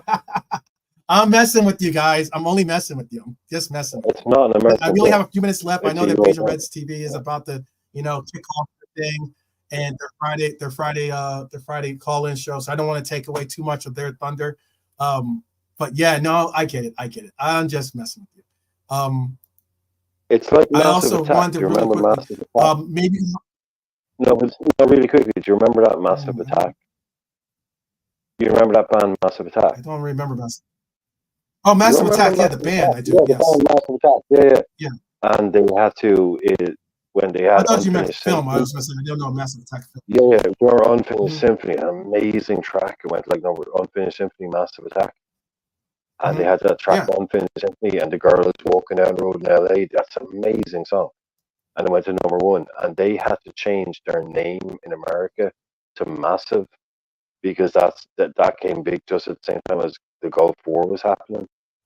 And Mm. they were basically told by the US government, you can't call yourself Massive Attack because we've just attacked Iraq, That's weird. basically That's in the weird. first Gulf War. I didn't know So about. they had to Yeah, change. Yeah, Teardrop is yeah, one of. they I had to love change. that. They have a song called Teardrop that is Yeah, super dope. Teardrop is Yeah, awesome. Yeah, they had to change their name to Massive in America Mhm. Mhm. just to be played on America. Because Mhm. imagine on radio, it's like, well, here's the news finishes and you've just announced that you've attacked Iraq, right? And Mhm. you call straight back to DJ. So here's the next song from Massive Attack. It's like, no, Oh, you're got not you. Yeah, doing that. makes sense. Makes sense. Right? So they're like, no, you have to change the name to Massive, or they won't play you on US radio. Portishead. Oh, They I won't love play you on Portishead, by the MTV. way. Yeah. Yeah. Mhm. So they had to change the name to coincide. That's I think that victory thing was because they wanted to get rid of the Escape 2 part, because that probably, it's the freaking CIA probably. But yeah, anyway, there you go. They had to Okay. change Massive Attack to Massive in America, or else they wouldn't be played on MTV. And Yeah. that's an iconic video. I was gonna ask. So this movie was with. I was going to try to look it up real quick, but maybe someone in the chat real quick. Again, we're going to be we're already on the tarmac. We're going to be letting you go on to your other destinations. This isn't the final one, but there was a movie with. It's not technically a sports movie. I'm not saying it is, but it was a movie that I really enjoyed, and it was with shoot, now I'm gonna go blank. Nick, who plays Nick Fury? That's sad. I'm going blank on his name like that. Sometimes my brain gets a little cluttered here. Nick Fury. What's Nick Fury? What He does he plays. do? He plays. It's It's a wrestling person. no. Nick Fury is that's Marvel. I'm trying to think what the freak. Oh, Nick He's Nolte. in Pulp Yeah, Fiction. Nick Nolte. No, John, not Nick Nolte. Nick Fury. Who plays? I can't believe I'm going blank on who plays Nick Fury. What's his name? It's played by Samuel L. Jackson. I don't know why I couldn't think of Samuel L. Jackson, but there's a movie by Samuel L. Jackson where he plays. It's like, what is the freaking name of that movie? He plays someone that is repatriating to his roots, and he plays like a Scottishman, I think, because he wears a kilt in it, and he's a chemist, but his team is Liverpool. Whoa, wait, hang on, wait. He's a black Scotsman in a kilt who's a chemist, and he supports Liverpool. Yeah. Okay. Right, hang on. I need to put that together. So he's it's called the 51st okay. state. It was called the 51st state. Yes, the 51st state, 51st or state. also known as Formula 51 as well. Yeah, the 51st state. I think he was in that with Robert Carlyle. Was he in that with him? Was Robert Carlyle in that? I'm gonna look it that up. Was a really weird. Yeah, that was a really, really odd thing where he came over. He was a hitman coming from America or something, and he was black and wearing a kilt. Because he was from. He said that his roots were, he had Scottish roots or something like that, I think, or something, and that's why he wore the kilt. I remember someone being filmed. His name was Elmo McElroy. McElroy is a pretty, that's a pretty Scottish sounding, name. And it says here, a streetwise American master chemist who heads to England to set up his last big deal to introduce a new designer thing to the European market. McElroy soon becomes embroiled in a web of double dealing as he's escorted around Liverpool's underworld and rave scene by rabid Robert local Carlyle. hood. Yep, Robert Carlyle, Yes. who I hates, who in the movie, along with some other people, I will not mention their names, who hates all things American. That's what it says in here. So yeah, Robert Carlyle hates all things American, but they're both Liverpool fans. They actually in the movie they actually are they're at technically. I know they probably weren't literally at Anfield, but in the movie they go to Anfield too, as well. That's not the first time. Robert Carlyle had a breakout role. Most people will consider Robert Carlyle's breakout role to be Train Spotting Yeah, when he played Begbie, which yeah, was yeah, utterly iconic. yeah. But to me, Robert Carlyle, the first time I ever saw Robert Carlyle, and he played someone even probably crazier than Uh-huh. Begbie, was when he was in the English series Cracker, Uh-huh. which was one of the original kind of profiler type series, and it's this idea of a criminal profiler, psychologist. Okay. But this is one of the best series of all time. Wow. Robbie Coltrane plays Cracker, who's Yeah. this completely off the rails psychologist, alcoholic, gambling addict, complete wow. crazy person, right? Wow. But in the first series of that, it's iconic. In England, Cracker is The Wire. Cracker is The Sopranos. Basically, back then in the 90s, it was The Wire of English television. And Yeah. there's Oh an no, episode Robert of Carlyle's a very good. I mean, one, The that. Wire But is that was one of Robbie Coltrane. But yeah, Robbie The Wire is one of Coltrane, the greatest. yeah, but it's Robbie series I've ever seen in my Coltrane life. is Robbie Coltrane is Cracker. But in Yeah. the first series of that, there's a third episode, and Robert Carlyle plays a Liverpool fan in it. Oh, that's cool. And Is he a Liverpool fan in real life then? No, but he comes a serious. What he just?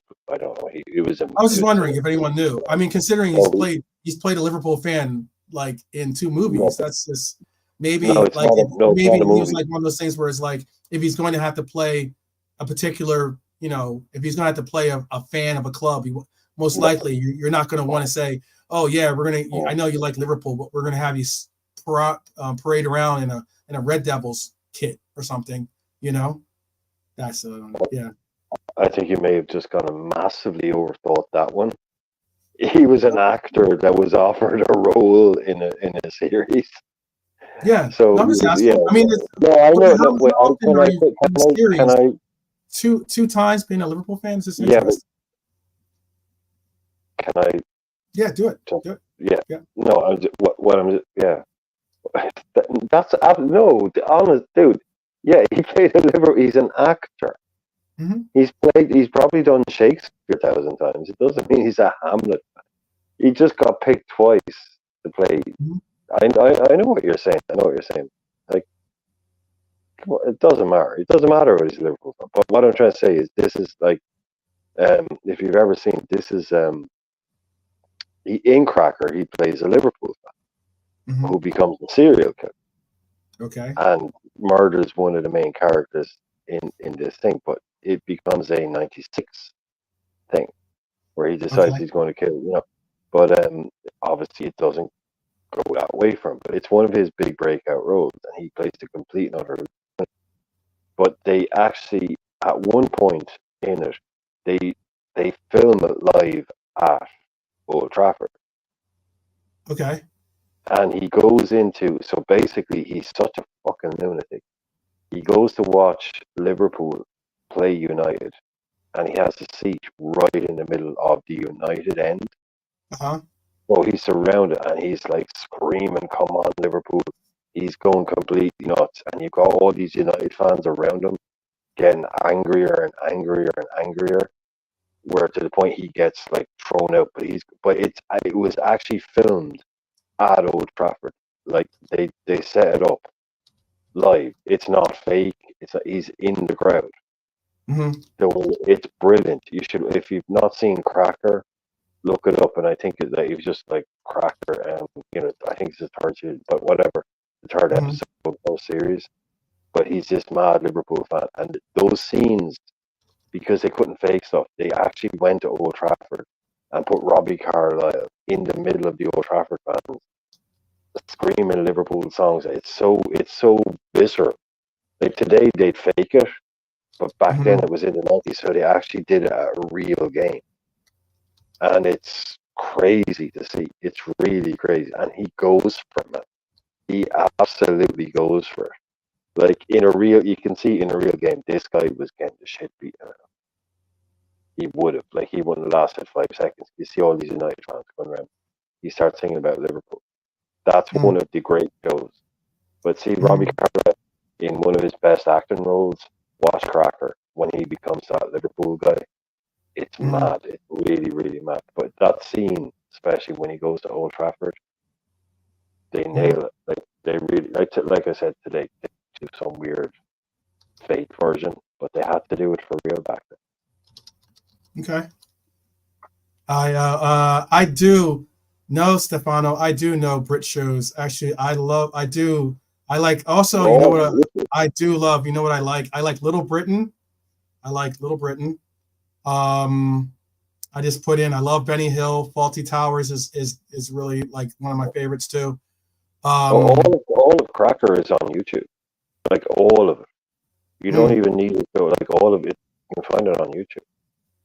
okay. You don't even need to have anything. The whole lot has been uploaded. All those old TV shows, they're all up there. I watch quite a bit of UK stuff though, to be honest with you. I watched also like oh I watched the television shows too, like 9 out of 10 Cats. Well, the panel shows, Yeah, like the panel shows, yeah. Yeah. Or like You don't do that in America, do you? There's no such thing as that in America. Those no, because I think shows. because the way that England has a little bit more leniency for what you can say and do on television. Those kinds of they get a way of saying and doing a lot of things on those shows that it just wouldn't fly over here in America for some reason. They used to, yeah, definitely. What's that? Oh, it used to be able to get away with it. Oh yeah, now like one of the famous ones over here, like I mean, for instance, Benny Hill would not be even. There's no way you could have Benny Hill in the 2000s, much less in 2024. There's no way you'd have a Benny Hill. No. But even the panel shows, like the ones like the main one of that would be Have I Got News for You, and even they now it's like stuff that gets it all goes through the lawyers because they say stuff all the time that gets edited out. Yeah, especially in stuff because that they're very into exposing stuff. But yeah, it's it will be worse in America because you say something straight away you're in no court. worries. Yeah. But no, I know, and I did say England. The UK, excuse me, the UK. Yeah, I get it. Yeah, I just meant like there's a lot of like there's a lot of I do watch quite a bit of stuff. Some of that stuff I watch on YouTube because we don't get a lot of those broadcasts here in America. But there's some talk shows that I watch. I think his name is Graham Norton. Is it Graham Norton? I think his name is. Right? Graham Norton, yeah, he's pretty popular. I watch this. I like it. I like it because you get questions and answers and stories that you don't get on your talk shows here in America. On the talk shows here in America, they'll be more like if you're getting in front of like obviously Johnny Carson's way back in the day, but if you're ever going to Tonight Show or something like that, promote movie. Yeah, they're there just to promote the movie. Yeah. Yeah, that's what I said before, which this ties into something I said before about people who criticize pundits when they're on Sky and they're on these things, and I'm like, they're on Sky. it's basically scripted. When you see these guys when they come to Irish TV, every night they'll be on Irish TV and they'll be in a European game or something. They're way loose. Yeah, they're way loose. Like, and they're that's way exactly looser. that. Yeah, When they're on the Tonight Show with Stephen Colbert or they're on with Seth Meyers or whoever it is, they're there to promote the movie or the Netflix series or whatever. But when they go on Graham Norton, it's like he's there to basically, so tell me about that time you got locked in a shower of Barbara Streisand. Or right, exactly. He doesn't give a fuck about your new movie. He doesn't give a shit. That's why we get the better version of that, because Tom Cruise will come on and he'll ask Tom Cruise about, well, he kind of will or won't, but he won't care about his new movie. You know, he'll care, let's show embarrassing photos from the internet or something, and let's have a laugh. Whereas you don't do that on American TV. Yeah. No, it's all about go on, talk about the new movie, show the clip from the new movie, and then have some scripted questions and then leave. Right, exactly. Yeah. So that when it comes to the European side, that's why we get a much truer version of. What is that? What's that one? There's a talk show. It's not a talk show. There's a one. It's like a game show. I watch some of the game shows because I do like Jimmy Carr, and he has that one where it's like That's 8 out of 10 cats does countdown. He does countdown. He does 8 out of 10 cats, but he does another one where he does where it's like they try to get word. It's like a word. You try to figure out a word or something. No, hang on a second. Can you hear me? Yeah, I can hear you. Yeah, it's called there's a game called Countdown, okay, which is one of the biggest games on TV in England. It's a numbers and quiz game. Then they have 8 out of 10 cats, okay. And then what they did is they have 8 out of 10 cats does countdown.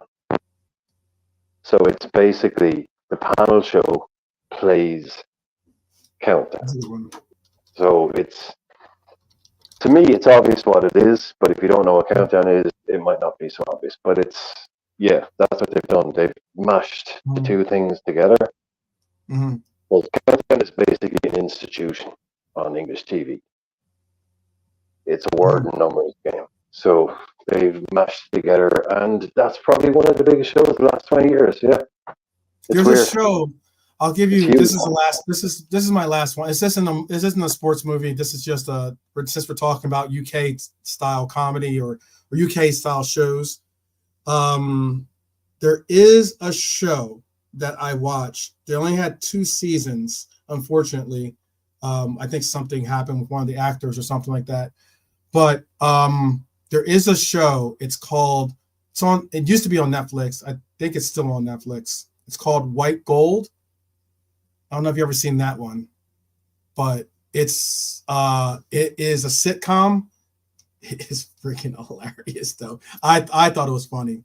I thought. Oh, that's the double glazing sales. Yes, exactly. Yes. Yeah, that one was funny, man. Yeah. If you haven't seen it, Stefano, that's not a sports movie, but it definitely is a UK thing, and it's like, as he just said, it's all about like the windows. They deal with like it was during that era of the 80s, and it is funny. It is funny, and it's kind of like that cliche about used car salesmen being dodgy. Yeah, that kind of classic joke about used car salesmen being dodgy. Yeah. In the 80s and to a degree the 90s in England, and it was a double glazing salesman.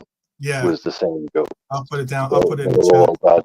Yeah, so they're these dodgy guys selling a shit product and going around and ripping people off. But yeah, that was a very 80s thing. Very 80s thing. Very 80s, very super 80s, but really a pretty funny cast. Like I put the other one, my 2 favorite shows that two of my favorite shows that I watch or used to watch, try to watch pretty routinely, is White Gold and also People Just Doing Nothing. I don't know if you've ever seen that, but it's hilarious. It deals with garage music, which I'm into UK garage, by the way. That's one of the biggest shows. Yeah, it's won a bunch. It's won some. What's the award over in Britain? It's won some of the BAFTA awards, I think it's called, or something. No, that's one of the biggest shows in the last 10 years. It's absolutely massive. Huge show. Yeah, that was a funny show. I love that show, man. That was a funny show. But White Gold, if you have a chance, check it out. Yeah. And there's also another one. You know, there's another show. I used to watch it when I was like, not to say younger, but I used to watch it a while back. It was the show about, and you mentioned it too. It was it was a husband and wife, and the wife was always trying to like keep up with the. It was like kind of like a keep up with the Joneses style one. What was the name of that? You know what I'm talking about? What is it? Keeping up appearances. Yeah, that's a funny one. I like that show. That's funny. I like it's kind of like it's kind of reminded me of like National Lampoons, like the relationship that they had with like a lot of the family members and the like, you know, trying to keep up appearances type deal. I always thought that was funny. But all the same, again, thank you guys for rocking with us. I know we've kept you hopefully not too long. We're well over the 3-hour mark here. You know how it gets. I love talking about movies and films or television shows and such.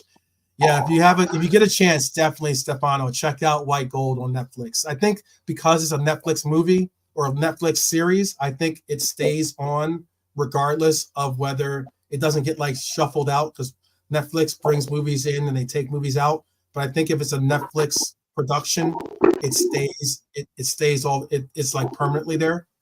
But yeah, if you get a chance, check it out. You'll have to let me know if you liked it or not, if you thought it was funny. But again, we will be with you tomorrow, same time, same place. Brian, do you want to give the people something before we leave?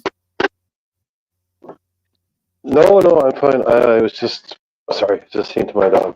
Yeah, listen, we're on the march, okay? We're on the march. It hasn't been good last game, but still, head up, chin up, the top of the league. So next game up is Man United, and we go again. We go again. Yep. Quite possibly the best 4 words you can hear right now. Top of the league. Top of the league. So brothers and sisters, thank you for joining us today. I'll see you guys tomorrow. Do your best to take care of yourselves, and please do pass that on with the diligence of taking care of your loved ones in your life. It's important. It's the reason why I say, you know, you'll never walk alone. It's not just a song or a motto. It's something that you have to instill in your heart. I really do believe that. I'll always walk with you, my brothers and sisters out there, and I know that you'll do the same. So I appreciate each and every one of you. I will see you guys tomorrow. Give a little teaser for the big matchup on Sunday. And until then, take care, guys. Enjoy your weekends.